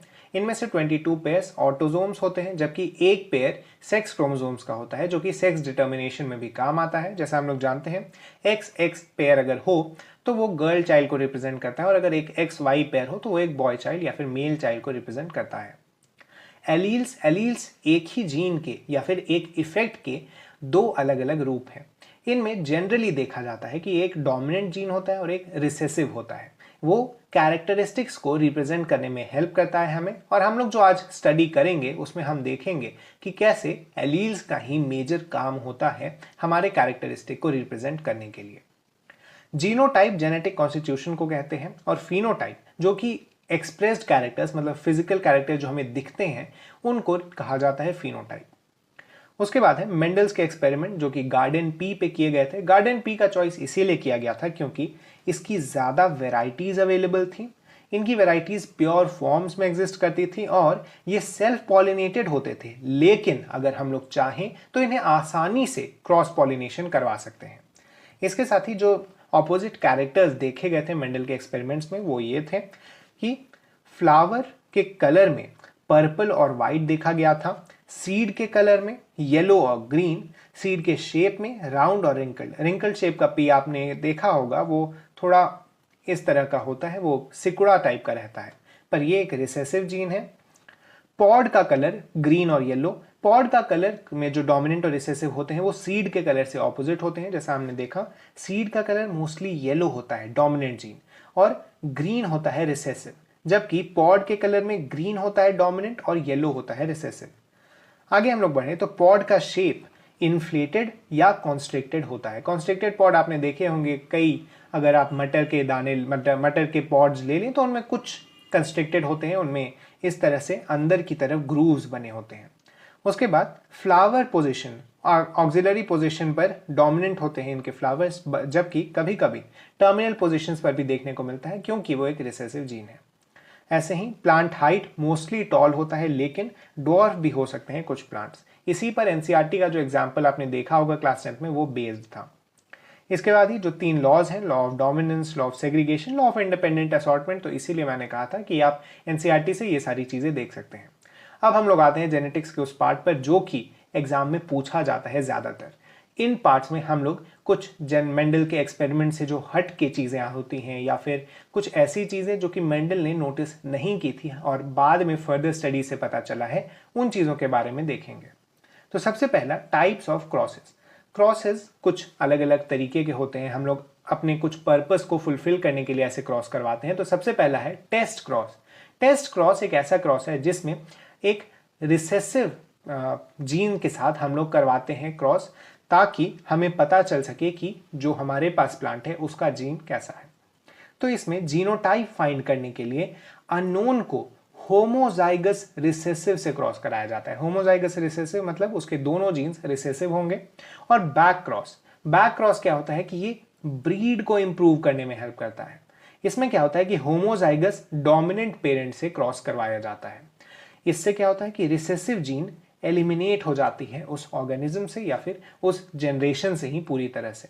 जैसा हम लोग देख सकते हैं, मान लीजिए हमारे पास स्मॉल टी जीनोटाइप का एक प्लांट है, तो हम इसे होमोजाइगस डोमिनेंट से क्रॉस करवा देंगे प्रीवियस जनरेशन के, तो हमें सारे टॉल प्लांट्स मिलेंगे यहाँ पर। वो हम लोग देख सकते हैं कि यहाँ पर एक भी फिनोटाइप ऐसा नहीं हुआ जिसमें ये रिसेसिव जीन्स पाए जा रहे हों। उसके बाद है रेसिप्रोकल क्रॉस। रेसिप्रोकल क्रॉस का एक स्पेसिफिक पर्पस होता है। इसमें क्या होता है कि कैरेक्टरिस्टिक जो न्यूक्लियस के होते हैं वो तो इफेक्ट नहीं होते, लेकिन साइटोप्लाज्मिक इनहेरिटेंस चेंज हो जाती है। तो हम साइटोप्लाज्मिक इनहेरिटेंस को टेस्ट करने के लिए, उस पर रिसर्च करने के लिए ये रेसिप्रोकल क्रॉस करवाते हैं। इसमें क्या होता है, जीन देने वाले पेरेंट के जेंडर को बदल दिया जाता है। सबसे पहले हम लोग ए बी का क्रॉस करवा रहे हैं, जिसमें ए दे रहा है मेल और बी दे रहे हैं फीमेल। इससे जो क्रॉस आया वो ए बी जैसा हम लोग देख सकते हैं। अगले क्रॉस में क्या करेंगे, हम लोग ए दिलवाएंगे फीमेल से और बी दिलवाएंगे मेल से। इससे आप देख सकते हैं न्यूक्लियस में जो इनहेरिटेंस होगी क्रोमोसोम्स की वो तो सेम होगा, लेकिन साइटोप्लाज्म में जो इनहेरिटेंस होती है जो कि मदर से आती है वो बदल जाएगा। और इसीलिए हम लोग साइटोप्लाज्मिक इनहेरिटेंस को टेस्ट करने के लिए, उस पर रिसर्च करने के लिए इस तरह के क्रॉस को यूज करते हैं। अब हम लोग आते हैं वेरिएशंस जो हुए मेंडल के एक्सपेरिमेंट से। इसमें इंट्राजेनिक और इंटरजेनिक दो ब्रॉड कैटेगरीज में डिवाइड किया गया है। इंट्राजेनिक में इनकम्प्लीट डोमिनेंस और को डोमिनेंस का एग्जाम्पल आता है, जबकि इंटरजेनिक में पॉलीजेनिक इनहेरिटेंस और एपिस्टेसिस का एग्जाम्पल आता है। यहाँ पर हम लोग देख सकते हैं different loci of same chromosome किसे कहते हैं। एक ही क्रोमोसोम पर दो अलग अलग पोजीशंस, लोकाई मेनली पोजीशन को डिफाइन करने के लिए यूज किया जाता है। इंटरजेनिक में जैसा हम लोग देख सकते हैं दो अलग अलग क्रोमोसोम्स, मतलब दो दूर के क्रोमोसोम्स में ऐसे वेरिएशंस देखने को मिलते हैं। सबसे पहला हम लोग बात करते हैं इनकम्प्लीट डोमिनेंस की। इन इफेक्ट्स में या फिर इन वेरिएशंस में आपको मेनली एग्जाम्पल, उनके जो रेशियोज आ रहे हैं और क्यों ऐसा हो रहा है, ये चीज़ें याद रखने की ज़रूरत है। कई बार क्या होता है कि इन रेशियो से डायरेक्टली क्वेश्चन आ जाते हैं, तो आप कम समय खर्च किए, मतलब आप पूरा स्क्वायर बनाए बिना आप डायरेक्टली इन रेशियोज को अगर याद रखते हैं, इन वेरिएशंस को याद रखते हैं, तो आप एग्जाम्पल के नाम को ही देखते हुए आंसर टिक कर सकते हैं। तो हम सबसे पहले बढ़ते हैं, इनकम्प्लीट डोमिनेंस देखा जाता है स्नैपड्रैगन डॉग फ्लावर में। इसमें क्या होता है, रेड फ्लावर्स को जब व्हाइट फ्लावर्स के साथ क्रॉस कराया जाता है तो पिंक फ्लावर्स मिलते हैं। न रेड मिला न व्हाइट मिला हमें पिंक, क्योंकि यहां पर हो रहा है इनकम्प्लीट डोमिनेंस। रेड डोमिनेंट तो है लेकिन इतना डोमिनेंट नहीं कि प्योर व्हाइट जीन्स को हटाकर वहां एक रेड प्लांट बना सके या रेड फ्लावर दे सके, इसीलिए यहां पर पिंक फ्लावर्स मिलते हैं। सिमिलरली एंडालुसियन फाउल में भी ये चीज देखा जाता है कि जब ब्लैक फाउल को व्हाइट फाउल के साथ करवाया जाता है तो ब्लू फाउल्स वहां पर मिलते हैं हमें रिजल्ट में। तो ये हम लोग देख सकते हैं कि कैसे यहाँ पर ब्लैक पूरी तरह डोमिनेट नहीं कर पाता है व्हाइट के ऊपर, और हमें जो फाइनल रिजल्ट मिलता है वो ब्लू फाउल्स का होता है। उसके बाद है कोडोमिनेंस। तो कोडोमिनेंस हम लोग देख सकते हैं काऊ के कोट का कलर में। आपने देखा होगा कि जो काउज होती हैं उनके कोट पे इस तरह के पैचेस बने रहते हैं दूसरे दूसरे कलर के। ये इसीलिए होता है क्योंकि उनमें कोडोमिनेंस देखी जाती है। जब हम लोग ब्लैक काउज को व्हाइट काउज के साथ क्रॉस करवाते हैं तो हमें ब्लैक और व्हाइट पैचेस देखने को मिलते हैं काऊ के कलर में। सिमिलर एग्जाम्पल हमें ब्लड ग्रुप्स में भी देखने को मिलता है। होता क्या है कि हमारे बॉडी में 3 तरह के अलग अलग एलील्स पाए जाते हैं ब्लड ग्रुप्स के लिए, ए, बी और ओ। तो होता क्या है कि ए और बी डोमिनेंट है जबकि ओ डोमिनेंट नहीं है। तो जब भी ए और बी एक साथ प्रेजेंट होते हैं तो ए बी ब्लड ग्रुप मिलता है, वहां पर हम लोग कोडोमिनेंस देख सकते हैं। ये एक एग्जाम्पल है मल्टीपल एलिलिज्म का भी। जनरली हमने ऊपर देखा था कि एलील्स 2 तरह के होते हैं, एक डोमिनेंट एक रिसेसिव, लेकिन यहाँ ब्लड ग्रुप्स के एग्जाम्पल में हम लोग देख सकते हैं कि मल्टीपल एलिलिज्म शो हो रहा है, मतलब 2 से ज्यादा एलील्स इफेक्ट कर रहे हैं किसी एक कैरेक्टरिस्टिक को, किसी एक प्रॉपर्टी को। यहाँ पर देखिए ABO ब्लड ग्रुप सिस्टम जो हम यूज करते हैं, IA, IB, IO करके रिप्रेजेंट किया जाता है, जिसमें IO रिसेसिव है। जब भी ग्रुप A होता है, मतलब हम जब भी ब्लड ग्रुप A कहते हैं तो वहां पर एक एंटीजन प्रेजेंट होता है कैपिटल A और एंटीबॉडी प्रेजेंट होती है स्मॉल b। जो एंटीजन होगा उसके ऑपोजिट वाला एंटीबॉडी होता है उस ब्लड ग्रुप में। इसी में आप लोग थोड़ा डिटेल में पढ़ेंगे हम लोग सर्कुलेटरी सिस्टम वाले चैप्टर में, जब ब्लड क्रॉसेस करवाए जाते हैं या फिर फ्यूज करवाया जाता है या ब्लड डोनेट करने के बाद जब दूसरे बॉडी में डाला जाता है तो क्या क्या प्रॉब्लम्स आ सकती हैं ये एंटीजन और एंटीबॉडी होने के कारण। यहाँ पर 4 तरह के फिनोटाइप्स देखे जाते हैं, ए बी और ओ। ए कब देखा जाता है, जब दोनों डोमिनेंट IA हो या फिर एक डोमिनेंट IA और एक रिसेसिव IO हो। सिमिलरली बी में भी ऐसा ए बी देखा जाता है जब एक IA और एक IB मतलब दोनों डोमिनेंट हो जाए तो वहां पर कोडोमिनेंस के फॉर्म में ये AB ब्लड ग्रुप देखा जाता है। अगला है प्लेट्रोपी, जब एक जीन एक से ज्यादा कैरेक्टरिस्टिक्स को रिप्रेजेंट करे। यहां पर एक बहुत ही अच्छा एग्जांपल होता है सिकल सेल्ड अनीमिया का। इसमें क्या होता है, हीमोग्लोबिन का शेप बदल जाता है, मतलब स्ट्रक्चर बदल जाता है, लेकिन उसके साथ साथ RBC का भी शेप बदलता है। मतलब सिकल सेल अनीमिया में जब एक जीन ऐसा प्रेजेंट हो जो सिकल सेल अनीमिया कराए तो वो RBC के भी शेप को चेंज कर देता है और हीमोग्लोबिन के स्ट्रक्चर को भी चेंज कर देता है। तो इस तरह से हम लोग देख सकते हैं कि कैसे एक ही जीन 2 कैरेक्टरिस्टिक्स को अफेक्ट कर रहा है। सिकल सेल्ड इंडिविजुअल में एक और चीज देखी जाती है, ये एक ट्रिवियल इंफॉर्मेशन है, आप याद रख सकते हैं, एक इंटरेस्टिंग इंफॉर्मेशन है कि जो लोग को सिकल सेल्ड अनीमिया होता है उन्हें मलेरिया नहीं होता। ये कई बार इसका एग्जाम्पल देखा गया है दुनिया में और इसको एक आप अलग से इंफॉर्मेशन की तरह याद रख सकते हैं। उसके बाद है कॉम्प्लीमेंट्री जीन्स। कॉम्प्लीमेंट्री जीन्स का एग्जाम्पल है स्वीट पी।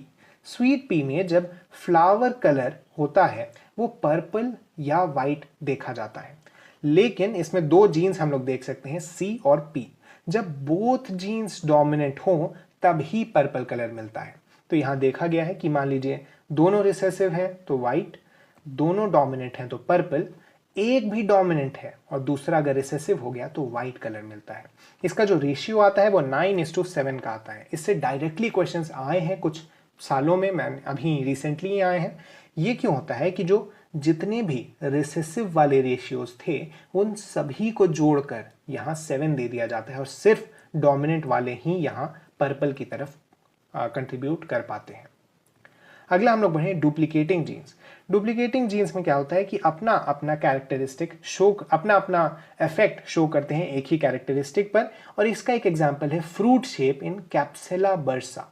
ये ट्रायंगुलर होता है या फिर इलोंगेटेड होता है, लेकिन देखा क्या गया है कि जब ये तीन तरह के जीन्स हो, मतलब दो डोमिनेंट या फिर एक डोमिनेंट, तो इसमें ट्रायंगुलर शेप मिलता है। लेकिन जब रिसेसिव हो जीन, दोनों जीन्स रिसेसिव हो, तब ही इलोंगेटेड शेप मिलता है। ये चीज जो इसका रेशियो इफेक्ट करती है वो इस तरह से करती है कि जितने भी डोमिनेंट या फिर पार्शियली डोमिनेंट या एक डोमिनेंट वाले तरह के होते हैं उन सभी को जोड़कर 15, और जो एक जिसमें दोनों रिसेसिव हो रहे हैं उसको 1 में किया जाता है। इस तरह से आप रेशियो बना भी सकते हैं अगर आपको कॉन्सेप्ट पता हो कि किस तरह से उसके जीन्स अफेक्ट कर रहे हैं उस प्लांट के रेशियो को। तो उसके बाद है पॉलीजेनिक इनहेरिटेंस। ये क्वांटिटेटिव होता है। इसमें क्या होता है, हमारा जो स्किन कलर है वो अफेक्ट होता है जीन्स के नंबर से, मतलब कितने नंबर में जीन्स डोमिनेट है हमारी बॉडी में, ये अफेक्ट करता है हमारे स्किन के कलर को। तो अगर 6 के 6 डोमिनेंट है तो यहां पर एक ब्लैक स्किन बॉडी मिलती है जिसमें सबसे ज्यादा मेलानिन होता है। अगर 3 डोमिनेंट है तो ये एक इंटरमीडिएट कलर देता है, और अगर 0 डोमिनेंट है तो यहाँ एल्बिनोज कलर मिलता है। यहाँ पर हम लोग देख सकते हैं 6 डोमिनेंट के लिए ब्लैक, 5 डोमिनेंट के लिए वेरी डार्क, 4 डोमिनेंट के लिए डार्क, 3 डोमिनेंट के लिए इंटरमीडिएट, 2 डोमिनेंट के लिए फेयर, 1 डोमिनेंट के लिए वेरी फेयर, और 0 डोमिनेंट के लिए एल्बिनोस कलर देखने को मिलता है। जो एकदम वाइट कलर होता है वो एल्बिनोस कलर उसे कहा जाता है। इसका रेशियो होता है 1:6:15:20:15:6:1। ये रेशियो आपको याद रखना चाहिए। होता क्या है, आप इसको इस तरह से लिख सकते हैं, मान लीजिए ए करके हम लोग बहुत सारे कॉलम्स बना लिए, वैसे ही बी बी करके ए बी करके हम लोग नीचे भी कॉलम्स बनाकर इसे अगर मल्टीप्लाई करने लगे तब हमें वहां पर नंबर ऑफ डोमिनेंट कलर्स मिलते हैं या फिर नंबर ऑफ डोमिनेंट जीन्स मिलते हैं। उसकी मदद से हम ये रेशियो निकाल पाते हैं। अगला हम लोग बढ़ते हैं सप्लीमेंट्री जीन्स की तरफ। तो एक जीन खुद को एक्सप्रेस करता है लेकिन दूसरे जीन में एक्सप्रेशन नहीं होता है। अगर दोनों डोमिनेंट हो जाए तो एक थर्ड वेराइटी ऑफ जीन्स, मतलब थर्ड वेराइटी ऑफ कैरेक्टरिस्टिक हमें मिलता है। तो ये देखने को मिलता है माइस के कोट कलर में। अगर ब्लैक हो जो कि एक्सप्रेसिव जीन है तो हमें ब्लैक मिल जाता है, लेकिन अगर एल्बिनो हो जिसमें एक्सप्रेशन नहीं है, अगर हमें दोनों डोमिनेंट मिल गया तो हमें अगौटी कलर मिलता है जिसे ग्रे गोल्डन कलर कह सकते हैं। इसका रेशियो होता है 9:3:4, जो कि 9:3:3:1 वाले रेशियो में मिलता है। ऐसा क्यों हो रहा है, तो आप देख सकते हैं 9 जब दोनों डोमिनेंट है तो यहाँ अगौटी कलर मिल रहा है, अगर ब्लैक डोमिनेंट है तो ये 3 मिल रहे हैं, अगर वाइट डोमिनेंट है या दोनों रिसेसिव, वाइट डोमिनेंट या दोनों रिसेसिव, तो हमें मिलाकर यहाँ पे 4 मिलता है इसका रेशियो। तो आप इस तरह से इसके रेशियो को निकाल सकते हैं। अगला हम लोग देखते हैं कोलैबोरेटर जीन। आपको यहां पर देखना है comb colour in fowls. Collaborator genes में क्या होता है कि इंडिपेंडेंट रिजल्ट शो करते हैं दोनों जीन्स। यहां पर हम लोग देखें कि अगर P डोमिनेंट हो, R रिसेसिव हो तो यहाँ P टाइप मिलेगा। अगर P रिसेसिव हो, R डोमिनेंट हो तो हमें रोज टाइप मिल रहा है। अगर दोनों डोमिनेंट हुए तो हमें वॉलनट कलर मिलता है, और अगर दोनों रिसेसिव हुए तो हमें सिंगल कलर मिलता है। तो इस तरह से आप देखें कि दोनों अपने अपने इफेक्ट शो कर रहे हैं। जब दोनों डोमिनेंट होते हैं तो हमें कोई अलग कलर मिल रहा है, जब एक डोमिनेंट होता है तो हमें कोई अलग कलर मिल रहा है। इसका इफेक्ट आपको याद रखना है, और इसका एग्जाम्पल भी आप याद रखें कि कॉम कलर इन फाउल्स में ये देखने को मिलता है। इसका जो रेशियो होता है वो नॉर्मल 9:3:3:1 वाला होता है। अगला हम लोग देखें न्यूमेरिक म्यूटेशंस जो देखने को मिलते हैं। म्यूटेशंस एक चेंज हो जाता है हमारे नंबर ऑफ क्रोमोसोम्स या नंबर ऑफ क्रोमोसोमल पेयर्स में। ये देखने को मिलता है यूप्लॉइडी के नाम से। पहला example n number of cells, जैसा हम लोग जानते हैं हेप्लॉइड कहते हैं, 2n को डिप्लॉइड, 3n को ट्रिप्लॉइड। इसी तरह से पॉलीप्लॉइडी देखने को मिलता है। ये हम लोग वीट में जानबूझकर भी ऐसे म्यूटेशंस लाते हैं उनकी वेराइटीज को बेटर बनाने के लिए।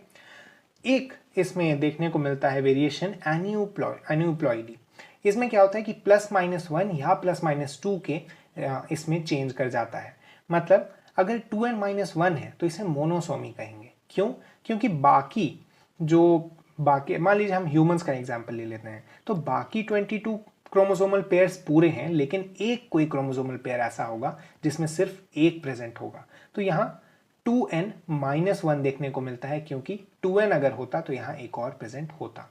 सिमिलरली अगर इससे ये भी हटा दिया जाए, इससे अगर इस वाले को भी हटा दिया जाए तो ये खाली रह जाएगा, इसीलिए 2n-2 को हम लोग नली सोमी कहते हैं। ऐसे ही अगर यहाँ पर एक एक्स्ट्रा आ जाता तो ये 2n+1 हो जाता, इसे ट्राइजोमी कहते हैं। और अगर इसमें एक और जोड़ दिया जाए तो ये टेट्राजोमी हो जाएगा, मतलब 4 एक ही में प्रेजेंट होने के कारण इसे टेट्राजोमी कहते हैं।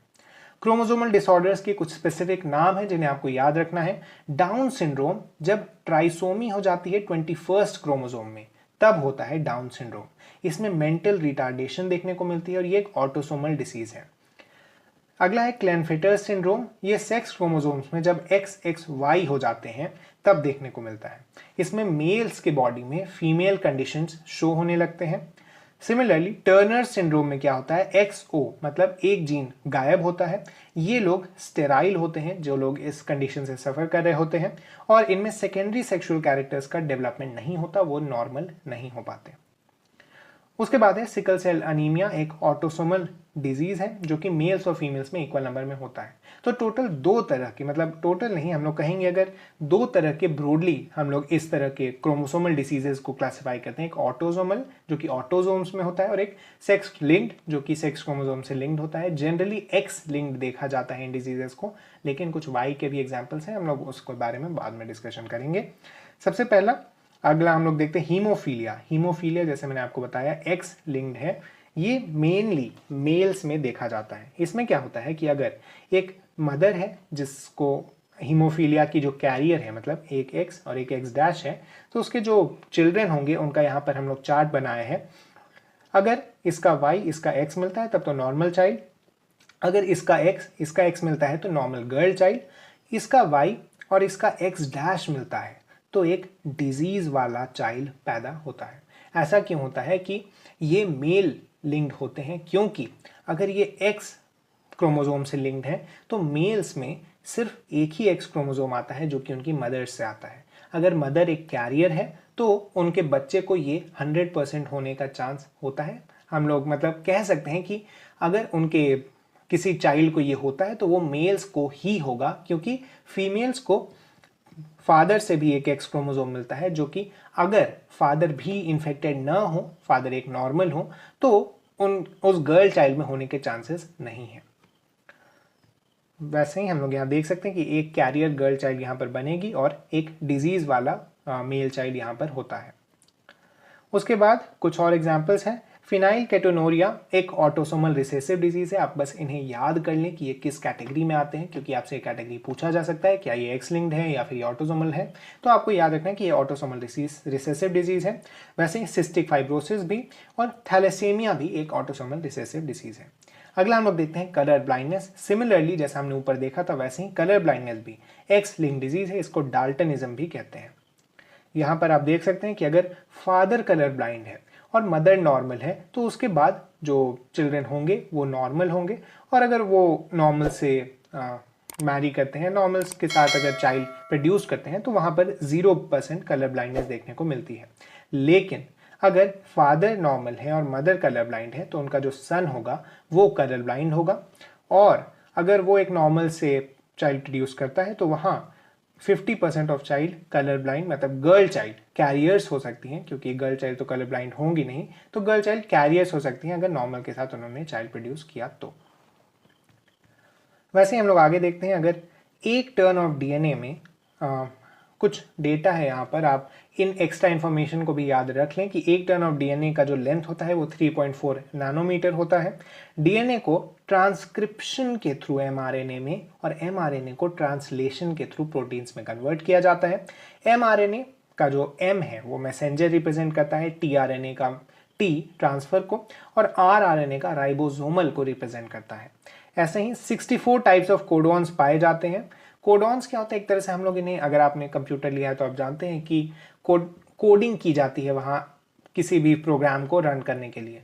सिमिलरली हमारे बॉडी में अलग अलग प्रोटीन्स के इंफॉर्मेशन को स्टोर करने के लिए, अलग अलग चीज़ों के इंफॉर्मेशन को स्टोर करने के लिए कोडॉन्स के रूप में स्टोर किया जाता है। कोडॉन्स में आपको मेनली जो चीज़ें याद रखनी है वो है ये हैं कि 64 टाइप्स ऑफ कोडॉन्स होते हैं, और 3 कोडॉन्स स्टॉप कोडॉन्स होते हैं। इनमें UAA, UAG और UGA होते हैं। आपने इनके बारे में पढ़ेंगे आप लोग, अगर बायोमोलिक्यूल्स वाले चैप्टर आप लोग थोड़ा डिटेल में पढ़ते हैं। वरना अगर आप PCM स्टूडेंट हैं तो आप भी पढ़ेंगे क्लास 12 की केमिस्ट्री में थोड़ा सा इसके बारे में। अभी के लिए आप बस याद रख लें कि 3 तरह के कोडॉन्स को स्टॉप कोडॉन्स कहा जाता है। ये है UAA, UAG और UGA। उसके बाद है लिंक जीन्स। लिंक जीन्स क्या होता है कि अगर किसी क्रोमोसोम पर 2 जीन्स काफ़ी क्लोजली हैं तो वो दोनों लिंक हो जाते हैं, उन दोनों का जो ट्रांसफ़र होता है वो एक ही जैसा होता है। इससे क्या होता है कि हम लोग कई सारे कैरेक्टरिस्टिक्स को यूज़ कर सकते हैं। जैसे अगर वीट गोल्डन है तो वीट अच्छा है, या फिर अगर कॉटन के बॉल्स बड़े बड़े हैं, फ्लफ़ी हैं, तो कॉटन भी अच्छा होगा। इस तरह से हम लोग लिंक क्रोमोसोम्स का यूज़ करते हैं अपने डे टू डे लाइफ में। एक है एसोसिएशन ऑफ mRNA। जब बहुत सारे राइबोसोम्स के साथ होता है तो उसे पॉलीजोम कहा जाता है। आपको बस ये याद रखना है कि पॉलीजोम किसे कहते हैं।